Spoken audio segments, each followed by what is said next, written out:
It's AVSS, Audio Video Security Solutions, online at avssla.com. With over 40 years in business representing the same manufacturer, Gulf Coast Office Products is committed to bringing 7 office equipment solutions to the Louisiana market. With flexible leasing programs available, Gulf Coast can accommodate your budget and customize invoicing requirements to help streamline your business. As official partners of LSU and ULL Athletics, Savin and Gulf Coast, with over 100 employees, care about our community and their customers. You're just one phone call away. 225-756-2644 for a free analysis. Gulf Coast Office Products.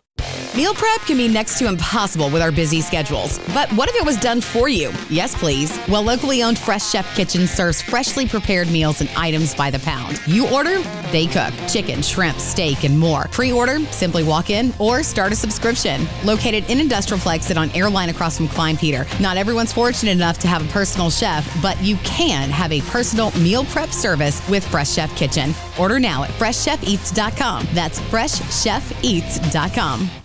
Insurance companies have teams of professionals to fight your claim. If you want to know what your case is really worth, I'm Spencer Callahan. I'd like to help. Spencer Callahan is the one to see. Call 387-2323. LA filing number 16-7970. WNXX, Jackson, KNXX, Donaldsonville, and WDGL HD2 Baton Rouge. This hour brought to you by Spencer Callahan Injury Lawyers, LA 21-12681. Offices in Baton Rouge. Good morning. It's 7 a.m. on Thursday, February 29th. Today in Baton Rouge, expect cloudy skies with a high of 61. In hour one of today's show, we'll recap LSU baseball's victory over the Rice Owls, and we'll talk the latest with the New Orleans Saints. You can follow us on Twitter or Instagram at OTB_ESPN, and watch us on YouTube at the 1045 ESPN channel. Hour number one of Off the Bench, live from the Mercedes-Benz of Baton Rouge studio, starts now. Let we go! All-Star Toyota presents Off the Bench with Jacob Hester and T-Bob Hebert. Yeah! Off the Bench with Hester and T-Bob. Hey, they said I got to come off the bench. All-Star Toyota presents Off the Bench with Hester and T-Bob. Yo. Yo, what's happening, y'all? Welcome back, OTB. It's another day. It's a Thursday, which means the weekend is basically here. Hope you're having a great Thursday morning. Hope you had a good Wednesday. Hope you have a good day every day, in fact. I don't wish any of you a bad day except for my enemies, and you know who you are. I hope you stub your toe. What's going on, y'all? How we feeling today? What? I 100% knew he was talking about me. I almost just raised my hand. I was like, this guy. Hello, pre-show beef. No, it's not Taylor. Although he did try to misrepresent an interaction that took place immediately before the show. But that's fine. It's all's fair in love and takes. Jake, what's up, man? How we feeling today? Feeling good. I'm feeling good. It was fun to watch some LSU baseball last night. God, those broadcasts, though. Oh boy. I mean, we just get so spoiled here. That's exactly what I told Katie. She goes, this thing, like, the sound's messed up. They're not even talking, like, to each other. There's no interaction. The camera was shaking. It was like a gray tone to it. And she's like, we are spoiled. It said he was pitching 145 pitches. Somebody was named Trey Duffield. It said Duffield on the thing. Now, you know me. I'm an LED Andy. But in a low-energy stadium, nothing's worse than just some, like, sad LED light shows. Like when they turned the double play in the first inning, and there's, like, a smattering of applause, and you're like, oh, wait, did the lights go out? They haven't? Oh, no, that's supposed to pump people up. But again, we have Lynn Rollins and Ben McDonald on our local, like, not even on TV calls. Right. So, of course, and then obviously very talented people like Slimbo. Chris Blair, Doug Thompson, and Jumbo. Oh, yeah, Slimbo. And Jumbo anymore. And Hunt Palmer. So we are definitely spoiled. But, yeah, that broadcast kind of reminds you how the rest of the country lives I was trying to explain to Memphis, my 8-year-old, like, who Rice was. Like, well, they used to be really good. Yeah. Like, in the early 2000s, they even won a national championship. It's like, yeah, but why is their name Rice? Like, the food. Like, I don't understand what's going on here. What's the answer, actually? I have no idea. I'm sure it made somebody's name or something, but. Alondra, how are we doing today? You Doing excited well. to go back to Texas? I am very excited to hit that Texas air. It's like a little. Yeah, I heard you know? say yeehaw like 3 times already. I know. I'm very excited. I think my grandparents are going to come down and hang out. Nice. So I'm excited. I'm going to yeah. go see Blake Shelton tonight. Oh, okay. Yeah. Cool, dude. Yeah, it's named after William Marsh Rice. I don't know who that is, but there's your answer. Oh, Billy. Yeah, Billy Billy. Rice. Why is his last name Rice, though? I don't know. Maybe he made rice. Potentially, right? Made So you his got a lot of fortune in real estate, railroad development, and cotton trading. you got a lot of people named Shoemaker. You got a lot of people named Cooper. Does anybody know what a Cooper is? I know what a Mini Cooper is. It's a car. So is a Cooper a bigger version of that? No. Yeah, Italian job, right? Well, I don't actually hate Yeah. the logic that you use to arrive there. A Cooper is a barrel maker. Little fun fact for you guys. Yeah. Taylor, how you feeling today? Couldn't have gone the rest of the day without knowing that. Doing good. Finished Dune last night. T-Bob's probably happy to hear that. Yeah, we'll talk about it later in the show. Guys, things are heating up on Love is Blind. I'm not gonna lie to you. Oh yeah? Oh yeah. They're heating up. He's in. Although here's the problem. I realized that some of it might actually be staged. I know. Always I don't the know if I worst can watch feeling- it then. Always the worst feeling to come to with a reality show that you love. Kind of peering behind the veil, if you will. It's one I'm of the pretty sure reasons- they're all real. That's why they're called reality shows. It's a good point. That's what I It's a good thought, point. but Sometimes it's best to just turn your brain off and accept such things. Yeah. Yeah, I mean, that is actually one of the reasons why when I got in that very odd Real World 2000 wormhole the other night, one of the most attractive parts of it was simply that it was more real than a lot of the reality stuff you see nowadays. Like you could tell that they were basically creating these episodes as they were living there, and because you'd have storylines that would like start in a single episode and then die, or maybe go for a couple and then die. It wasn't as like directed and produced, and and eventually people stopped being polite and started getting real, and that's when it got real entertaining. But I'm glad to hear that you have Love is Blind to kind of fall back on. Everybody needs a good fast food form of entertainment to which to turn off and just have fun. See, well, like, this couple last night totally broke up. Like he told this chick finally she sucked. He was like, "Hey, I want to break up." 10 minutes later, he comes back. He goes, "Well, I haven't fully made up my mind yet." I'm like, "You just said you want to break up, but the final episode, they all go to the altar." I'm like, "You can't have a final episode if they all break up before they get to the altar and say yes or no." So yeah, so the producers gotta are feel basically it. like It's staged a little bit. You gotta stretch. Stretch. I can't do shows like that. I think like what T-Bob's talking about, like turning my brain off. Like I'll watch like a scripted show on like NBC, like Chicago PD. Yeah. Like it's on, it's in the background. I don't hate it. We can watch it with the kids in the room if they're in there. And that's like turn my brain off a little bit. Yeah. I mean, for me, it's wow. So everybody, it doesn't have to be the same thing, but everybody has to have something that you can just really just go on autopilot and unwind after thinking all day. All right, let's get into last night's baseball game. We kind of touched on it, though. LSU taking care of business against Rice. Actually, I don't even know that I have the final score. 16-4? yeah, Right? it's in our YouTube title. Oh, there we go. Perfect. Thank you.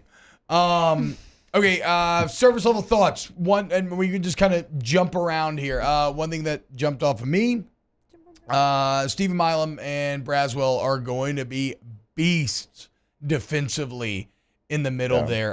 The double play in the first thing of beauty. Milam had like 2, damn near 3 plays. He ended up throwing away one of the really tough ones, but not a crazy throwaway. Like no. Like, It could have been picked. It could have been picked by Bear for sure. But I'm really excited to watch those two continue to develop defensively. Like you're going to be so much stronger up the middle than you have been. I would say over the last couple of years. Yeah, he just looks like he plays at a different speed too. Like Milam looks like everything he does is fast. Like no matter what, like his hands, like grounding, getting the grounder coming to him in second base, and just how he can move, like his body, and just smooth, and at the plate he feels smooth, and so like everything he does is fast, and so I enjoy watching him play so far. It looks like he has kind of solidified himself in the early portion of the season as a second baseman. I would think so. And again, it's not to say that you're going to play every night and they're going to move stuff around, but yeah, I would say that definitely feels like the case. Give me your number one, or just not number one, but give me anything that jumped out to y'all. For me, I think Brady Neal continuing to have whatever catcher you put out there produce. And we've talked about it all season long in the early portion of the season, but to have 3 guys that you feel like you can count on, and he hits a bomb last night, and just to have the ability to move those guys in and out and feel good about whoever's in that position. And then if Travinsky catches, you can DH somebody else. And it just feels like it's already such a strength for LSU that's paying off for them. Yeah, it warmed my heart to see Travinsky on base for the first Brady Neal home run. The catchers teaming up. So he ends up with 2. He has 3 on the year now. I was interested to hear the broadcast say that I didn't realize this. That matches his season total from last year. So what are we, 9 games in? He's already got 3 and 20-something last year. He had 3. So, yeah, the ceiling for Brady Neal continues to get higher and higher. Taylor, Alondra, what about y'all? The ability to get on base by any means necessary. So you look at the box score and you're like, 16 runs on 11 hits. They were great. You're not always going to have 11 hits. They had 10 walks. They had 5 hit by pitches. Sometimes in baseball, you're going to have to manufacture runs a little bit, right? Walk, get hit by a pitch, steal some bases, kind of manufacture that scoreboard a little bit. They have the ability to do that as well as hit the ball. So even when the hits aren't there, double-digit walks and 5 hit by pitches, that was my biggest takeaway. Well, and that's maybe one of the that leads me into something I want to talk about, which is Paxton Kling, who has one of the oddest stat lines that I think I've ever really seen. He goes 1 for 2 with 2 runs scored, but he has 4 ribbies. He has 1 walk. I think he got hit by a pitch twice. Yeah.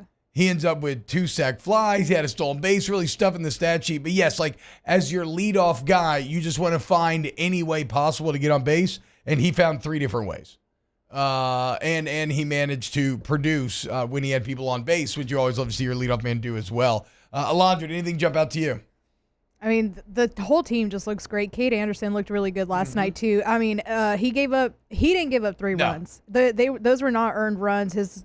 Those were errors. So it was a bad 5 third innings. Yeah, that third inning, it didn't do anybody any favors. But Cade Anderson looked great. Came back from it, struck out like the other batter. 7 strikeouts in 5 innings pitched, and I don't know how many pitches he had, but he didn't have like a high. No, pitch he only count. had 82, and that's with an inning that again. He had to work his way out of that inning. Went completely right. What all ended up happening? Only 1 walk. You had the drop ball in right field. Yeah. You had the misplay fly in left that fell in between Tommy White and who's playing left last night? Pearson? No. Bingham. Yeah, you had Milam. Yeah, that's right. You had Milam make a great play, but then, like we said, barely missed that throw to first. Or you could say Bear missed the pick, whatever you want to say. But what I love is sandwiching that. He struck out the side in the second, goes through all that crap in the third, and then comes back and gets 2 Ks in the fourth. Yeah. And like you said, overall ends up with a really solid stat line. 7 Ks, just 1 walk.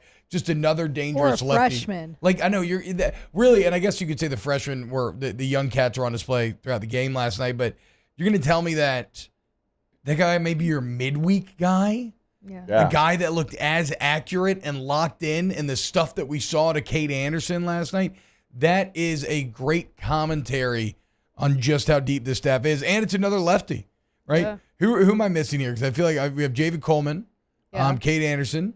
You have Ackenhausen. Jump is a lefty. That's right. Gage Jump. There Justin we go. Lohr. I knew I was missing one of the big ones. Justin Lohr, and he's like Jay Johnson's favorite pitcher.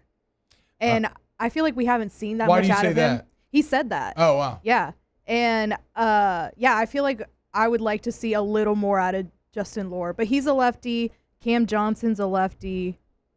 And everybody on this team. Yeah, I can't think of anybody. Well, I mean, really, you got DJ Primo. I was going to say DJ Primo, and unfortunately, Nick Bronzini made his LSU debut last weekend. He's a lefty. You probably got more lefties out of the pen this year than you do righties. Unfortunately, Primo kind of the besides the defensive third inning errors, Primo kind of the only black spot on the night. As when he came in, he just couldn't find it. Just struggled back hits. But outside of that, I mean, a fantastic game for LSU. I love them getting out to the 9-0 lead immediately, kind of just saying, look, we're not playing with our food. We're going to go in here. We're going to take care of business. But then one thing I know that Jay Johnson loves is for the team not to, when they jump out to an early lead, not to rest when they get to the plate or not get lazy or not just start taking hacks. And I feel like they did a good job of continuing to take quality at-bats and still producing later into the game. So overall, just a great night for LSU, a confidence gainer going into Minute Maid on Friday against Texas. Can't wait. Anything else on LSU baseball for now? Going once? Going twice?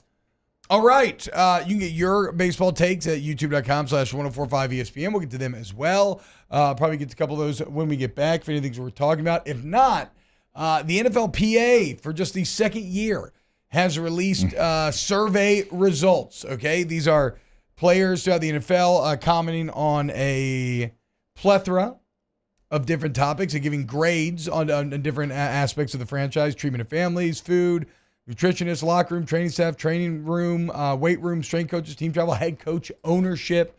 And they get assigned grades. They get ranked, figure out where the Saints ranked, and some of the other big surprising results coming up next here on OTB. Off the Bench with Hester and T-Bob. ESPN Baton Rouge, New Orleans, Alexandria, and 1130 The Tiger. Get Gordon and get it done.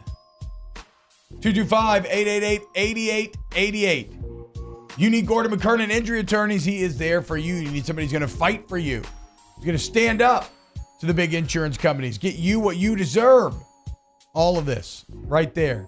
Gordon McKernan. Any area code, 888-8888. And go check him out on social media at Get Gordon. Ton of great resources there in terms of what to do, general life advice, and a lot of content with some of your favorite athletes in the G team. Get Gordon, get it done.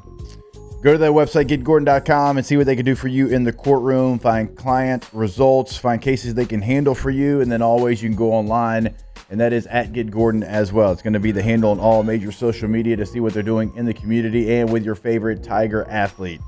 You can always pick up the phone and give them a call. Like T-Bob said, just put your area code in Louisiana, followed by the 8s. 888-8888. Get Gordon and get it done.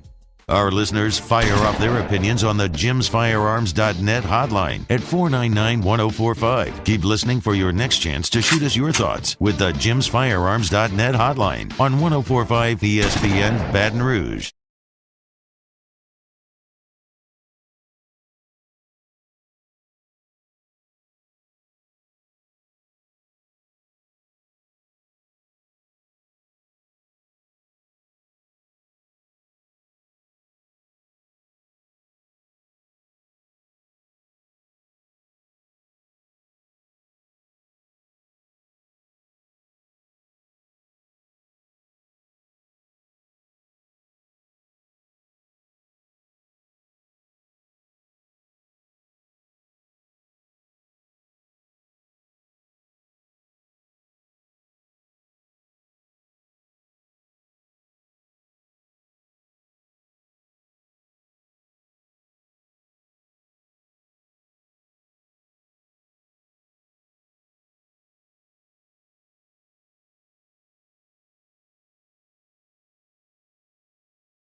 You imagined, we delivered gold.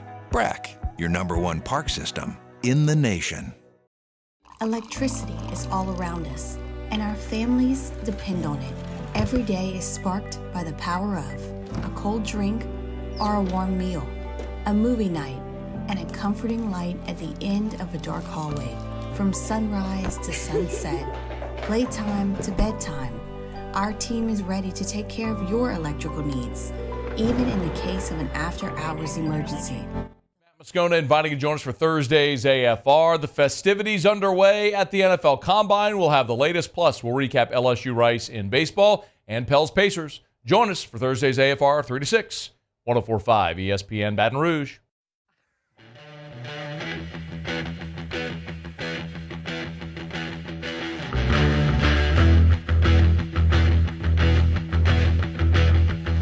You need cooling, baby, I'm not fooling.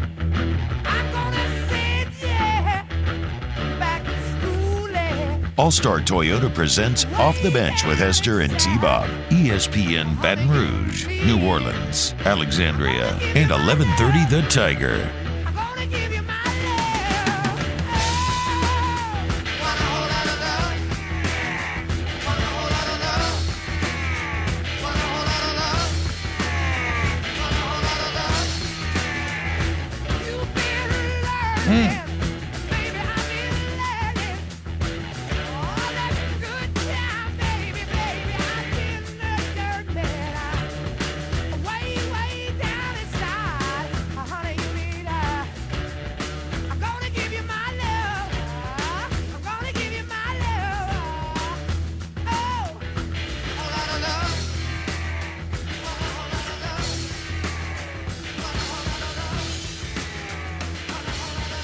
Whew. Sorry, I had to let that go for a minute. Jesse McCormick's song invokes the urge to rage. I agree, dude. Sheesh. Simply fantastic. Simply fantastic. Great job there, Alondra. So I'm gonna stop. I have a lot of jokes that are going through my head about that song, but we're gonna do sports talk. We are going to do sports talk, guys. So we mentioned LSU baseball yesterday, which credit to our own Taylor Sharp, who during the break just pointed out that Paxton Kling looks exactly like Nigel Thornberry. We don't need to belabor the point, but if you want to put it on screen, Taylor, you can. It's up to you either way. All right. The NFLPA, second year they've done this, where they have polled their players, right, with a survey, and this has been about the quality of the franchise, everything from the treatment of families, like I said, the food and cafeteria, the nutritionist/dietitian set of the locker room, the training room, the training staff, the weight room, the strength coaches, the travel, the head coach, and ownership. Now, the NFLPA makes this very public when it's done. And it's very easy to read, very easy to get to, very easy to find. And look, and they say, look, this is not about shame. This is just about showing areas in which it can improve. And to be fair, it has causes teams to act, right? Like it's hard to argue with the NFLPA doing this, that it's not a good move, because a lot of times, even after year one, you would see a situation in which somebody would this sounds really dumb, but like the Chiefs had stools in the locker room. The players wanted chairs, they had chairs. The next year, there were teams that didn't have like family waiting rooms in the stadium for families. They had it the year after, right? And so it has been an agent of change. Let's look at how the New Orleans Saints check in, and then let's look at kind of the NFL as a whole. So the Saints suffer a bit of a drop in this year's rankings. They were 10th out of 32 teams last year. That is down to 19th out of 32 teams. And perhaps one of the greatest ironies in our sports talk market, for the second year in a row, the Saints score dead last, or I guess they weren't dead last this year, but score an F in the food/cafeteria portion of the equation. Last year was an F-. They were 32nd. This year they're 30th. They don't offer 3 meals a day. They don't have, I think they're one of like 2 teams to do that, or maybe the only team. They don't have very healthy options, the players say, and they don't have very quality options either. So in a city defined by food in so many different ways, and a state and a culture. The New Orleans Saints are the worst in the NFL. That is a little bit surprising. And the 3 meals a day, I'm trying to think. I know in San Diego we got 2, Denver we got 3. So I'm not sure how every team handles that. It should probably just be 3. Yeah, nowadays. I mean, that's everybody's doing 3 now, basically. Yeah. That's why it's a highlight that the Saints when you get not. there, like you eat breakfast, everybody has lunch, and then like you got to have something for them to at least like pick up and go for dinner. It's $1 billion. It's highly disappointing. They got too much money. So that's disappointing. But most fans are going to be like, kind of whatever, right? Now, to be fair, if you look these up, the Saints got a D+ on treatment of families. However, that's a bad grade, but it's kind of in line with the NFL. That ranks them at 20th. So they're not like some outlier bad. Like, apparently all players in the NFL just feel like the teams and organizations should have better communication with their families and should be better. They score very highly in the locker room department. Or not very high, but 12th in locker room. Feel like they got enough space and everything. In the training room, it's all the way up to 4th. Cold tub, hot tub setup's great. They appear to like the training staff. That's 15th. The weight room's 14th. Strength coaches, 14th. Team travel was one of their high marks. Nobody shares rooms, 7th. Which apparently that's phasing out now too. Yeah. Which I'm sure when you were there, the young cats always had to bunk up. So for the Chargers, it was 2 years. I think your first 2 years, like you were going to room with somebody, you could buy yourself out of it. And on home games, like you had the option, even if you're a veteran player. And so me and Tolbert, like we didn't care. So like on home games, we'd room together. And then away games, I'd have my own room when I was a veteran player. So you can buy your way out of it. It's the number is like actually stupid high. Yeah, the Buck. I read a number today. I think it was the Bucks or somebody. It's like 1750. Okay, 17. 1750 to do it. Yeah, so it's like I'm not paying $1,500. Like me and Tolbert are boys. Like we'll room together. It's not that big of a deal. Well, and again, it's like, okay, somebody says, dude, these people have money. Like, go buy food. I feel you on that, but again, put yourself in the employee's shoes. I mean, every employee always feels like... So does LSU football. They have money now, but they get however many meals that they want from our guy, Chef Michael Johnson. Yeah, like, it's the same situation. The like, do have money now. You want to make sure that your players are eating, like, to the best of your ability, things they should be eating. Yeah, I mean, in the NFL, and especially athletics, like, yes, like the food portion of it becomes a situation where you can get actual tangible benefits based off of like better healthy options, right? Like absolutely. From like the room and board standpoint, like, yeah, you got the money to pay for that. But at the same time, what employee has ever looked at their employer and been like, yeah, I'll willingly pay for this? No, like you're $1 billion company. Yeah. Your franchise worth multi-billion dollars. I'm going to be hard pressed to feel like I should pay $2,000 so I don't have to use a roommate, which, to be fair, the Saints did not do. When you go on a business trip, do you expense your room or do you pay for it? No, the company pays for it. Or if you pay for it, you expense it later on, they pay you back. Yeah. You don't get paid back that $1,750 that the Bucks are paying. So, yeah, you can say how much money these players have, but in every other job in America, they pay for the hotel room. I mean, yeah, it's just simple, right? I mean, nobody's ever been like, I wish my employee would cover less of my living costs. So, of course, players are going to strive for more. Now let's get to the big thing here, though, because head coach is on the list. Yeah. Who do you think came in last in terms of head coach? And it's funny because they scored very highly everywhere else because they got a brand new stadium that's incredibly nice.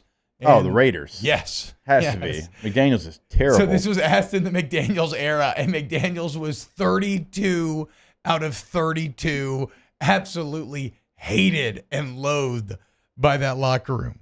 Unfortunately, does not exactly represent a ringing endorsement of Dennis Allen either. Now, Dennis Allen comes in at a B-, but to show you that players are kind of, that sometimes it's less about the letter grade and more about where you rank, because like one thing I thought was kind of funny is like the strength coach has got an A- for the Saints, but that makes him 14th. What that tells me is meatheads just love their strength coach. Yeah. And that's how I feel about my strength coach. Yeah. Because like you work with 24/7, right? Yeah. So for the most part, people are pretty respectful of their head coaches. B- sounds good, but then it goes to 29th. And then it says 84% of players feel that head coach Dennis Allen is efficient with their time. That's 22nd overall. And the players feel that Dennis Allen is somewhat willing to listen to the locker room. That is 28th overall. Especially interesting, given the drama at the end of the year. The players now directly speaking to a disconnect that we all kind of knew was already there. That's not good, Bob. No. That is not good. But I mean, that's what we've known. Like, that's not a surprise. And like you just laid out, like whenever all that happened with the Falcons at the end of the year, like even the most like veteran players that are the face of the franchise type guys didn't stick up for Dennis Allen. Yeah. They all stood behind Jameis Winston. Every single one of them, to a man, right? They had his back before they had their head coach's back. So that's not surprising at all. Like, in fact, like Cam Jordan was mad. Like, he's like, I would have scored again on the Falcons if I could have. Yeah. So look, DA's not going anywhere, but they got this. Just kind of underscores the fact that they got some work to do in terms of repairing some of those relationships and getting those players to believe in Dennis Allen and what he can accomplish with this team. Let's some other interesting parts. The Kansas City Chiefs, 31st overall. The only thing they like is the head coach. I saw that. Even the owner got an F. So, well, because I think it all trickles down from Clark Hunt and company, right? I mean, I would be. They feel like we're bringing back all these riches. We're winning Super Bowls, and yet we have bad facilities. We don't have all these other people have nicer stuff. Like, what is going on here? Incredibly cheap on the Chiefs' part that they wouldn't have this fixed already. Yeah, and they were supposed to get their home locker room was supposed to get renovated. And they told them, sorry, because we made a Super Bowl run, now we don't have time to fix the locker room that we promised you that we were going to fix. And that's just that can't be the case. I mean, you've got plenty of time to be able to go in there and redo the locker room. Where there's a will, there's a way. You know, you could pay somebody to find a way to get that done. Entire family, like at the Super Bowl, like when they were coming in to do some Sirius XM stuff, like they travel, like the entire family travels together, and they like Succession. Yeah, it felt like that. Like it seriously felt like that. And they had like a ton of security. I'm like, man, I get it. I do. I get it. Like, you got to have security, but like way more than anybody else. And there was a lot of famous people in that building. They said that they couldn't redo the locker room because they made a Super Bowl run. Yeah, it was too late in the calendar year. One of the big storylines was that how the Chiefs had to go on the road in every playoff game, so they weren't even playing in their home locker room. Well, this was from last year. This was from last year's Super Bowl run, not this year's. Not this year's. But it's BS either way. Like, because you're not playing your Super Bowl in your home stadium anyway. So let's say late January to September, you can't have it fixed. Oh, I mean, again. Exactly, right? It doesn't matter about where you play in the playoffs, how deep you play into the playoffs. You can pay someone to renovate your locker room. You can come up with an interim locker room in the meantime to handle it. Like, that's not an actual excuse. So 1 year with the Chargers, they told us they were going to upgrade our locker room at Qualcomm. And we're like, okay, yeah, all right, sounds great. Like, we need it. This is bad down here. And so we come in, and so they used to have like kind of a carpet that looks like we have here in studio, just, you know, your basic carpet, nothing crazy. Well, they changed it out, and they put powder blue carpet, and they had like an 18-inch TVs that were hanging up, and they went to like 27-inch TVs, and like 3 of them. Yeah. That was the upgrade. Powder blue carpet and 3 27-inch TVs. Dude. They're like, hey. What do you think? Hey, they honored their word, right? Yeah, they upgraded. The showers, the hot tubs, the cold tubs, the lockers, the training tables, everything was the same. Did y'all have the boat motor like on a Major League? Like literally probably almost. Daniel Basham says that's some next level manipulation. It's y'all's fault for not having nicer things because y'all keep winning. Yeah. Like that is some toxic relationship level of like victim blaming there. Yeah. Other things we mentioned, McDaniels, the Dolphins, the #1 team in the league, the Vikings right behind them, and apparently those two basically represent outliers. Yeah. Everybody else kind of lagging far behind, though the next grouping was Packers 3rd, and then Eagles, Jags, Niners, Texans, right there, all kind of grouped together. What's interesting about that to me is those are all, I mean, winning franchises, right? There is correlation between some of the more consistent franchises in the NFL and where they kind of score on this list. And so much about the Dolphins is Mike McDaniel. So much about the Vikings is Kevin O'Connell. And then it's like, okay, I now get why the Patriots get rid of Bill Belichick and go with Mayo, and why Mayo's out here saying, like, look, Bill's the man. He did it his way, and that was awesome. We're going to try to get those results, but we're going to do it a different way. Straight up saying it's going to be less of a hard-ass environment as it's been for the past 20 years. Yeah, I believe it was on NFL radio. I heard this. Jets was talking about the Vikings ownership and everything that the franchise does for them. And because they were asking him, like, hey, if they don't pay you, like, would you move on or would you ask for a trade? He's like, man, this would be a really hard franchise to leave. And he started talking about all the things that you're listing off there. He goes, like, everything we do is first class. He's like, I don't know anything else, but I talked to guys around the league, and everything that the Vikings ownership does for us is top notch. So, like, those things matter. Yeah. Like, as much as I love the Chargers, when I went to the Broncos, I was like, oh, You're man. like, wow, this was like to be in like an actual functional. This is different. Yeah. Like, because the Bolin family, like, gave us everything we needed. Like, the way we traveled, the way we ate, the hotels on the road that we stayed in, like, it was, like, top-notch, first class, no stone got left unturned, like, as far as what they wanted their players to feel every time that we went on the road. It's kind of crazy, too, because, like Chargers finished 30th, by the way, in all these rankings, I believe. Well, they're still cheap. The cheap owners finish last. It's just how it goes. Yeah.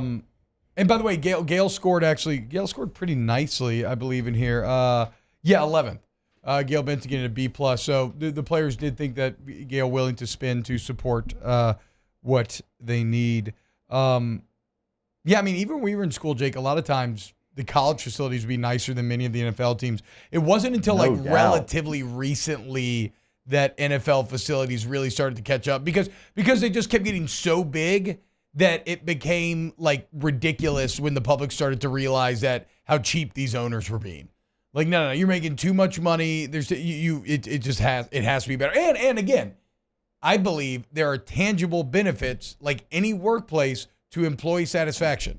Happy employees tend to be more productive employees. I know we got to go to break, but you remember War Memorial Stadium at Arkansas Little Rock? Did y'all play there? Yes. Okay, so you remember that locker room? Twice.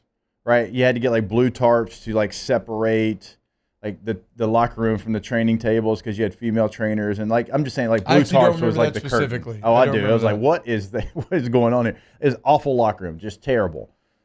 I would say that there was 7 or 8 locker rooms in the NFL that were comparable to War Memorial Stadium. That's crazy. My biggest pet peeve was no stalls in the bathroom door. Hate pregame dumping with an open door. Like, just ridiculous. And there's more than you would think. I like to be private at that moment. Yeah, because they do it on purpose. Yeah. They want you to feel uncomfortable. All it did was make me mad, and then all you caught was some dirty b-hole later in the game. So joke's on you, punks. Apologies to my quarterbacks. When we get back, more OTB. We got to talk about this 14-team playoff because apparently that's where we're at now in college football. Coming up next. Off the Bench with Hester and T-Bob. Coleman Roofing and Construction. Coleman Roofing and Construction. I love me some Coleman Roof, baby. Go to colemanroof.com. Look, they're the most reliable, the most respected, the most complete roofing company in the state. Do any job, commercial, residential, they've done it all, okay? It doesn't matter the size of the job. It doesn't matter the type of the job in terms of what type of roof you're putting on. They got certified installers for all the major brands. Doesn't matter the geographical area. They cover all of Louisiana and the Gulf South region. And again, construction, right? They do the interior. The tree falls on your house, they rebuilt it from the inside. If you have water damage from these recent storms, they don't just fix the hole in the roof, they fix the drywall, the insulation, whatever. They're the best. ColemanRoof.com. They're the best. ColemanRoof.com. Residential and commercial roofing. So any job that you have, certainly commercial, don't think that the job's going to be too big. Just not going to be the case. They can get it done every single time. Truly a one-stop shop. Go to the website today to find that phone number, ColemanRoof.com. In times of need, get a full list of phone numbers, websites, and other important emergency information on the Demco Stormwatch page at 1045ESPN.com. There it is, the extra mile. on the border of expected and extraordinary for those willing to go further, like vans customized for work or play, with safety and tech to keep you connected. Supported by a 5-star sales, service, and finance team, and backed by the 1-star you know. So go the extra mile. It's never crowded, because so few have what it takes to go there. Mercedes-Benz Vans. It was a humid day, barefoot children play, looking for that summer shade. Time just slips away. Oh, Louisiana, some kind of hold on me. Like cypress stumps, your roots are planted deep inside of me. Hey, it's Matt Moscona. For years, you've heard me tell you about Insurance Network of Louisiana, helping you find better coverage for less money. But it's not just for your home and auto. They also offer commercial property. So, retail stores, professional offices like doctors, dentists, attorneys, clothing boutiques. Insurance Network of Louisiana can find you better coverage for less money. They service the entire state of Louisiana, and they're local. So call today at 293-0450 or lainsurance.net. Yo, Jake here from my friends over at Community Steel Company located in Gonzales, Louisiana. The local place you can turn to for all of your metal building needs. Notice I said local, not Houston, not Dallas, not Atlanta, but right here in Gonzales. Visit them at their brand new state-of-the-art website at communitysteelco.com or pick up the phone and give them a call today to answer all of your questions on your metal buildings, roofing and sheet metal, and any other steel needs you or your business need at 225-647-2020. Jerry and Benny Payne began Central Plumbing Company out of their driveway in Tanglewood Subdivision. 50 years later and 4 generations down the road, we continue to serve Baton Rouge and the surrounding areas for all of their plumbing needs. Residential, commercial, industrial, or hospitality, Central Plumbing is here 24/7, 365. We want to thank our customers, family, and friends for 50 years of success. And looking forward to 50 more. I've been doing business with Luba for 25 years. They're dependable, trustworthy. It's just the attention to detail with our clients. Our folks have years and years of experience. They're highly trained professionals, but many companies have that asset.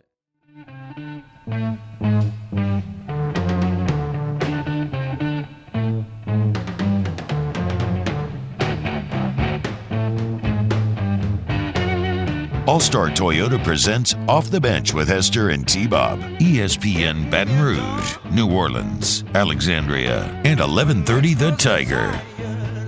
You know what's greater than 12? 14.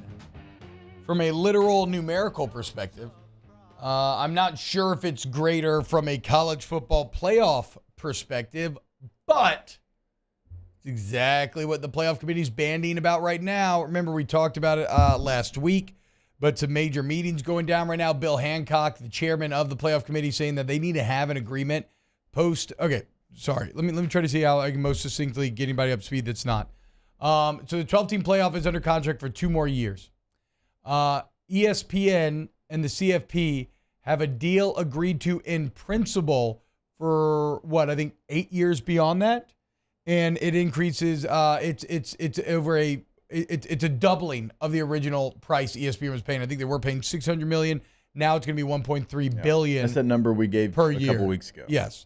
So they have a deal agreed to in principle. What they don't know in that $1.3 billion per year contract is what the actual playoff will look like. Like the 12-team playoff is only set up for 2 more years. After that, we don't know the shape of it. Okay. So right now, they're trying to hammer that out so they can go ahead and finalize this deal with ESPN. ESPN's threatening to take the deal off of the table if this isn't handled to. Bill Hancock says we have to figure it out within a month. So they're trying to figure out the shape of what it will be. And in just an insane turn of everybody trying to get what they want, which again, that's how this country works. Like I don't fault anybody for that, even if I don't always love the results. You now have a situation where it is being widely reported that a 14-team playoff seems to be gaining the most momentum. And look, my reaction, surface level to this, is that it's awful. Way too many automatic qualifiers.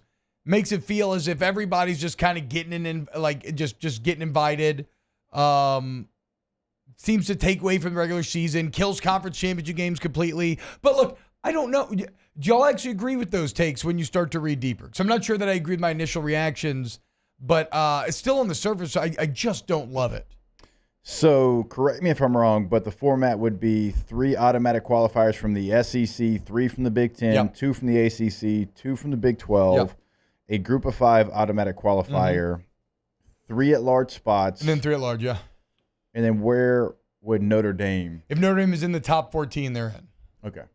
Oh, wow. I mean, that feels like 8 out of 10 years they'll make it. Top 14? Yeah. Yeah. I mean, Notre Dame plays a tough enough schedule. I would accept that, though. Like, they generally challenge themselves. They play like on the verge of tough schedules. Yeah, I don't mean that like disrespectful. They play pretty tough schedules. They'll have an Ohio State and USC, and they'll be like, let's schedule Navy. I'm not saying it's bad, but it's never weak is my point. Yeah, it's never weak, bro. They don't play cupcakes. They play almost all Power 5. Like Marshall will be like the lowest that they'll play, and they lost that one. But like I'm saying, it's never like the best schedule. It's never the worst by any means. It's like right there in the middle where they know what they're doing. If they're in the top 14, I would give them, like, I'd have no problem with them making the playoff. It was just a 14-team playoff. But my thing is I feel like you can make an argument for, like, when people were making the argument that Florida State should have been in the playoff, right? I feel like you can make an argument for that, but once you get to like 12, you can't really make an argument for like, oh, I should be in the playoffs. I'm 13th. You know what I mean? Well, that's going to be what's really funny is you're like, going to have I got cheated out of it. Like, no, you're 13th. It's going to be, well, and I think that's kind of one of the points why they make this move, because a lot of people who decry these type of setups will be like, oh, you thought it was hard choosing number 4. Imagine choosing number 12 when you have like multiple 3-loss teams to choose from. But I think the fact is, the general public won't really, like you're mentioning, Landra, won't really feel that bad for number 13. Yeah. You're kind of going to be like, I mean, they're like the fan base of that team will be angry, but everybody else is going to be like, whatever, you're last anyway. This year for LSU was on 13. Like that was LSU this year. Yeah. I don't think there would have been some outrage like LSU fans. They know the games they lost. Right. They had opportunities. They didn't take advantage of them.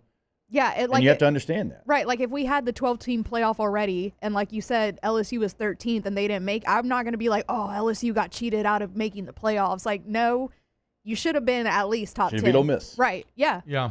Notre Dame, by the way, in the last 12 years, they would have made the playoff. They've been in the top 14 8 of those 12 years. All right.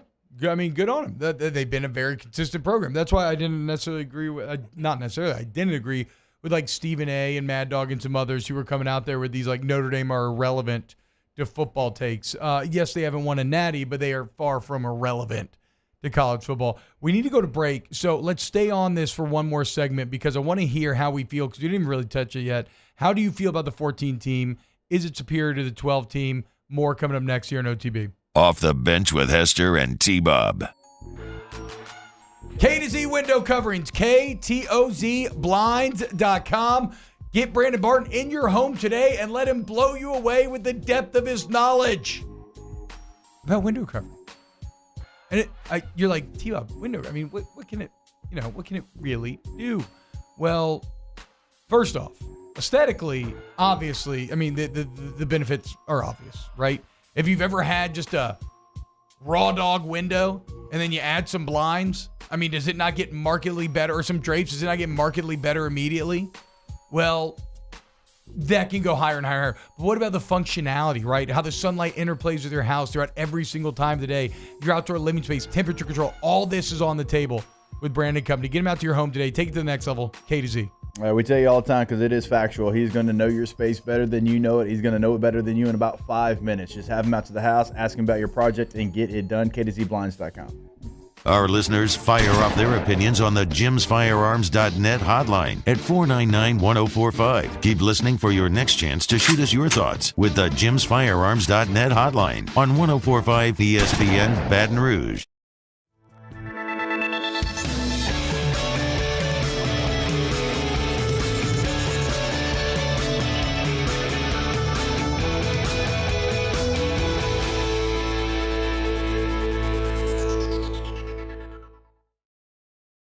Hey, customers, listen up.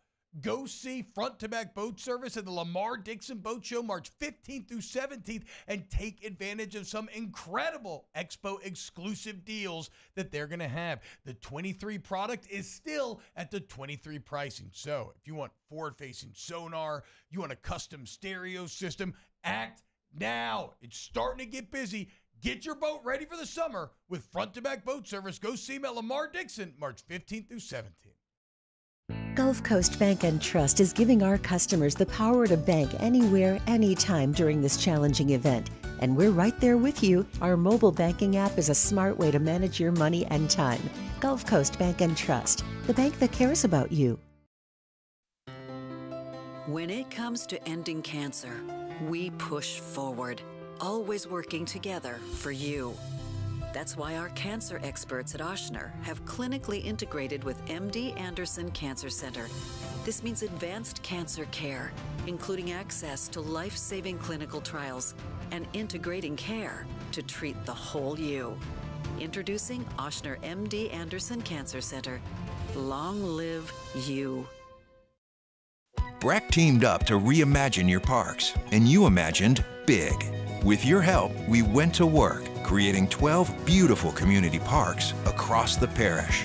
A family-sized water park, miles and miles of trails, and parks just for your dogs. There are more places to splash, to explore, to run wild, and even soar. You imagined, we delivered. Gold.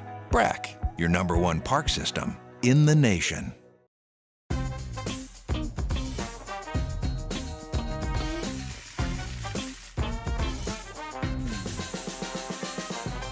The best kept secret in town is out. Discover Tallulah at the Renaissance Hotel on Bluebonnet. There's never been a better time to catch a John Deere deal from the crew of Sunshine. Ask us about our low monthly payment options on our tractor packages and let the good times roll. With equipment strong enough to power one of the world's largest celebrations, we've got your needs covered too. Learn more about what it means to be powered by Sunshine at sunequip.com. Some restrictions apply. See dealer for details. Offer ends April 30th, 2024.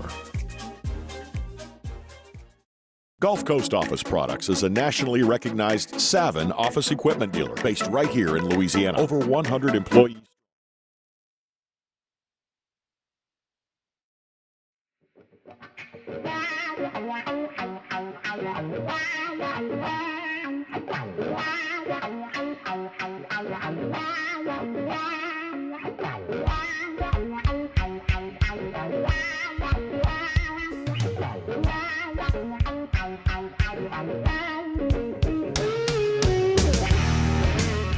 All-Star Toyota presents Off the Bench with Hester and T-Bob. ESPN Baton Rouge, New Orleans, Alexandria, and 1130 The Tiger.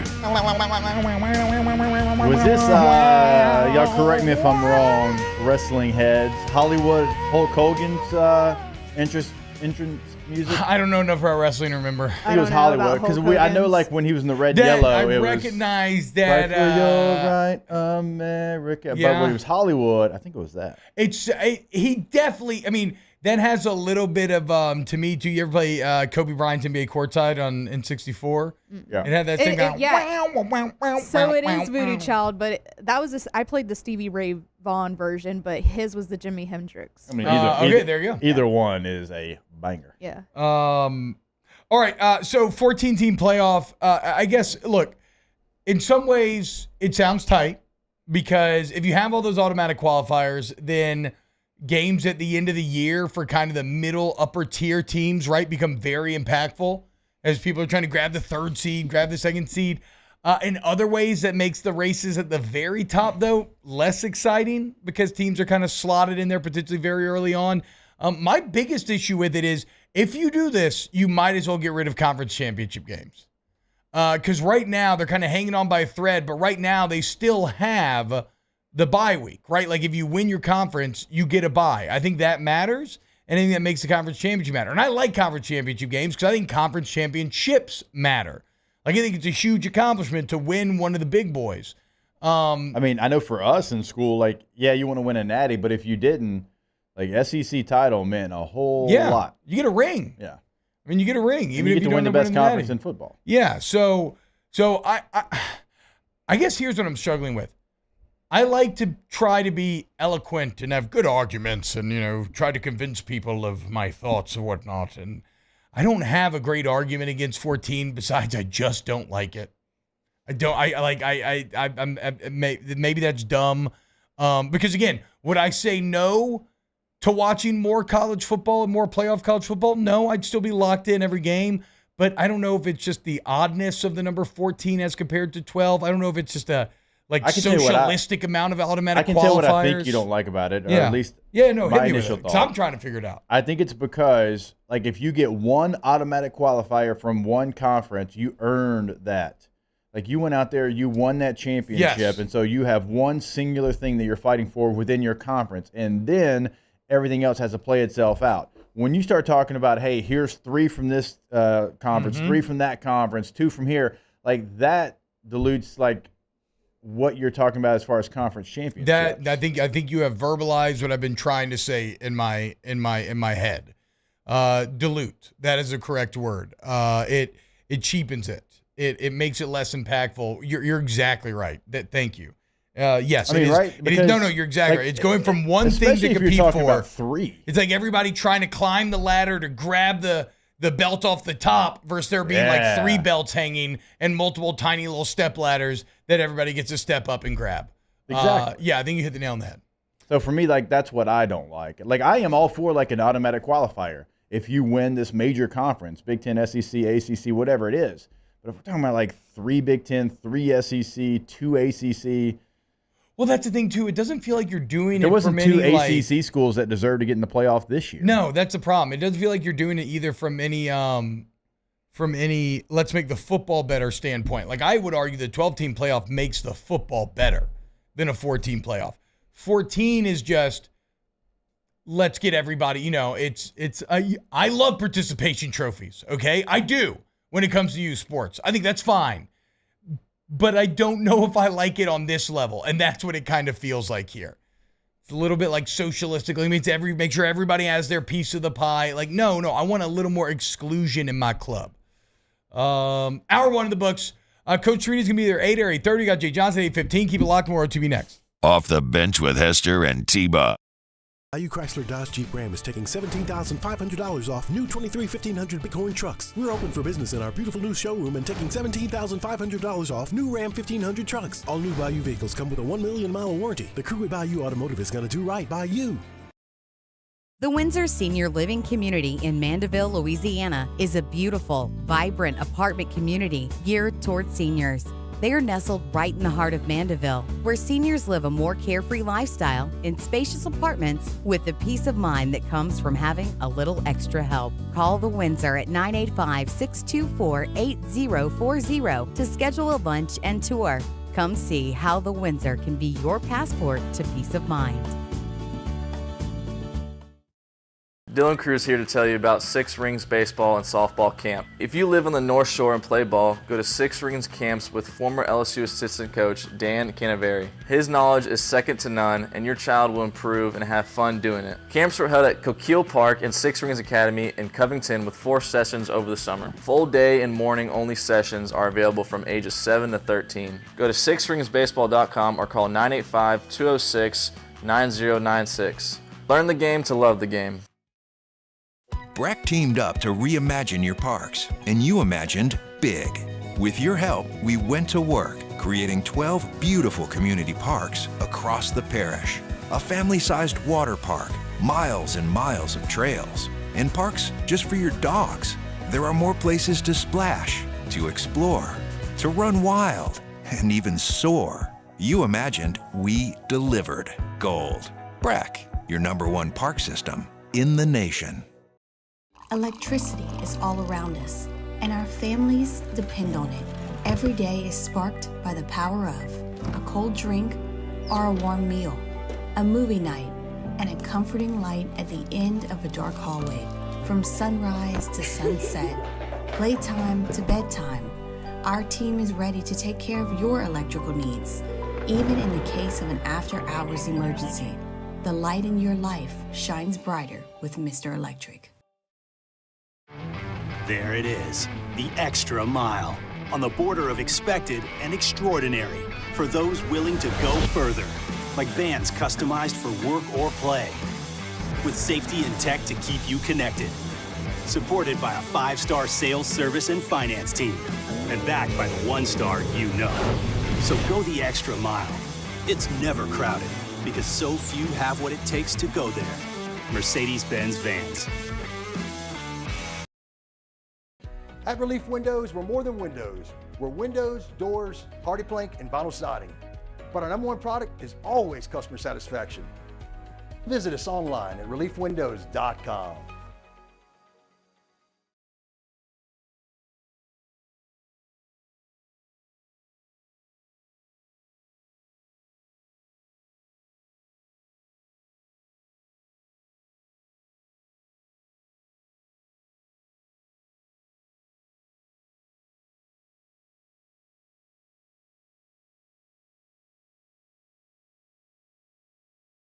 J.S. Clark. Breck's courses are designed to challenge every level of golfer from beginner to pro. So come and get into the swing of things. Book your tee time online or find a course near you at golf.breck.org. That's golf.breck.org. Why do billion-dollar insurance companies regularly delay and deny valid claims? Because that's how they got to be billion-dollar insurance companies. If you've been injured, I'd like to help. Spencer Callahan is the one to see. Call 387-2323. LA filing number 16-7969. WNXX, Jackson, KNXX, Donaldsonville, and WDGL HD2 Baton Rouge. This hour brought to you by Spencer Callahan Injury Lawyers, LA 21-12681. Offices in Baton Rouge.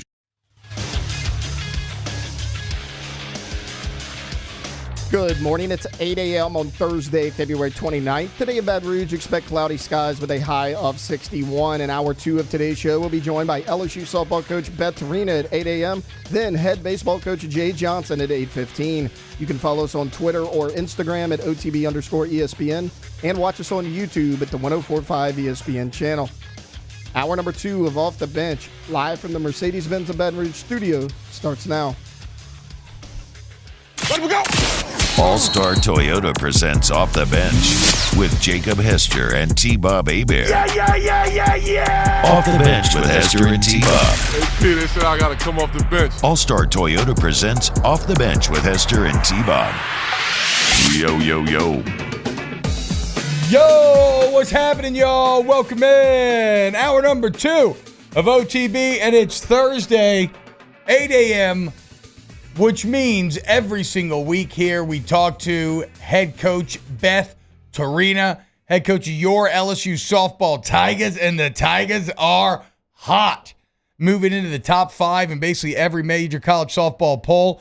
13-0 on the year after an undefeated Tiger Classic.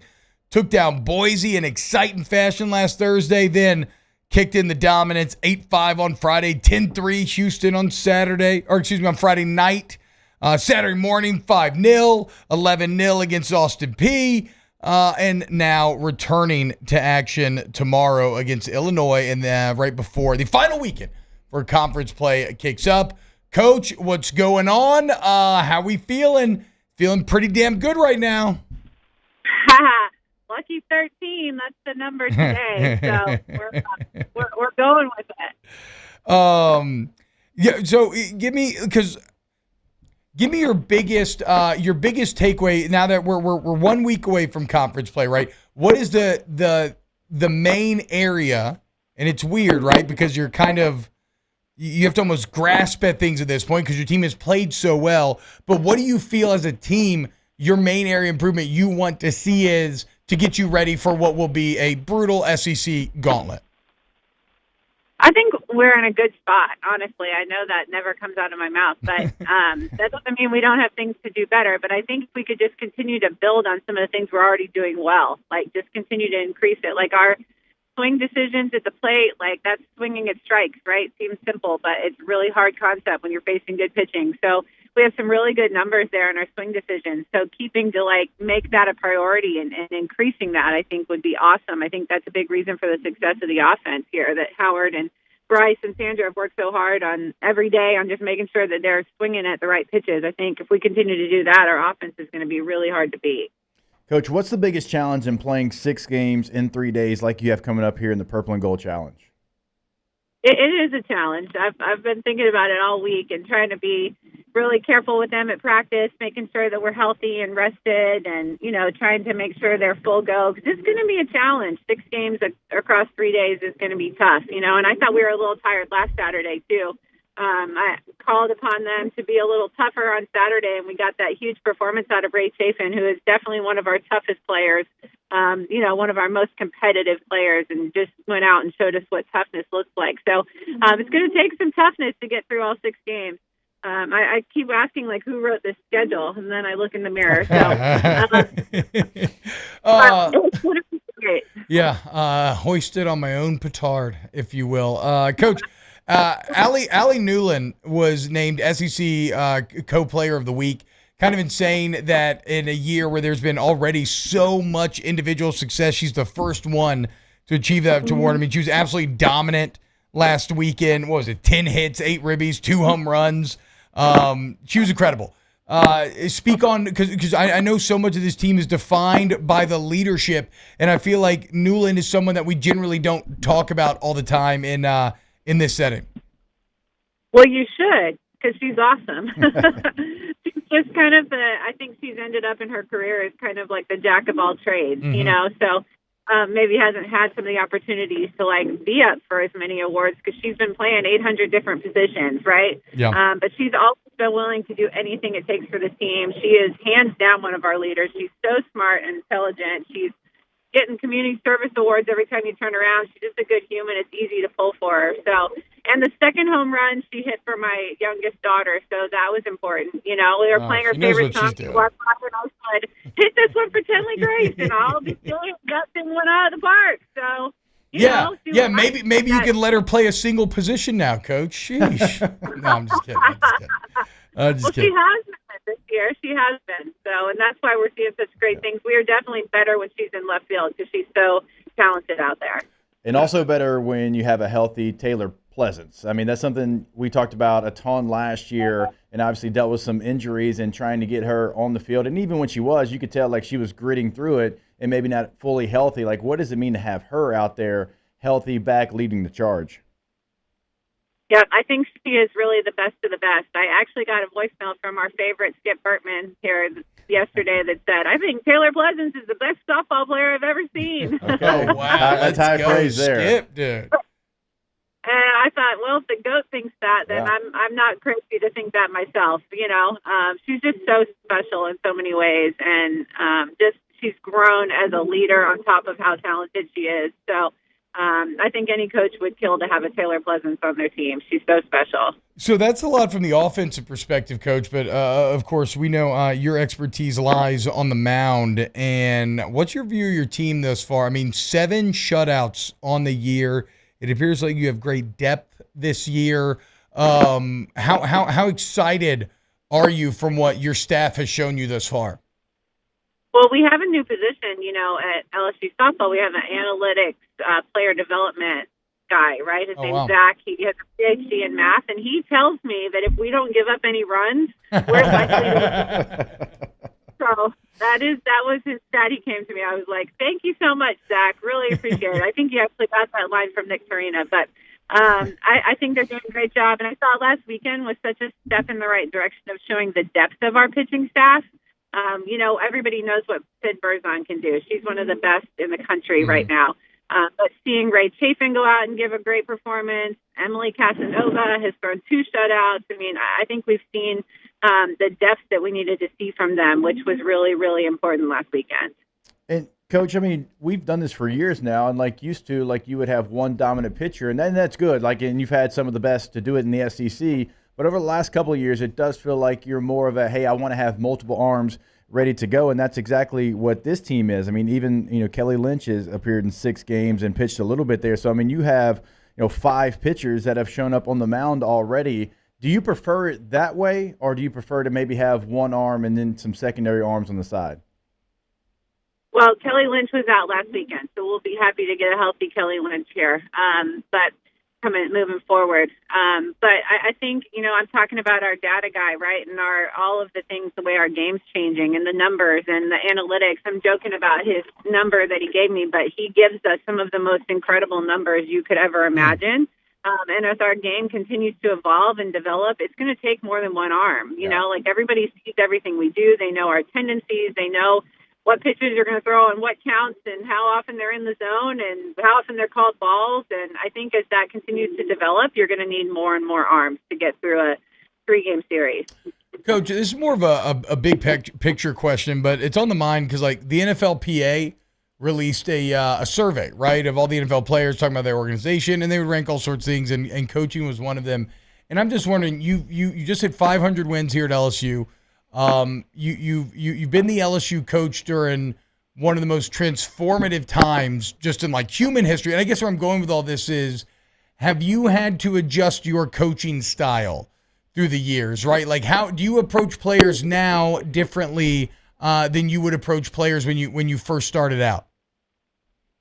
Every day. I think every day. And if you're not growing and changing, then you're going to be left behind. And if you're too prideful to do that, then I think you're not going to be very successful. Like I never want to be called old school. Like, I think that means you're tough, right? But which is cool, but like, I don't want to be old school. Like I want to be new school no matter how old I get and how long I'm doing this.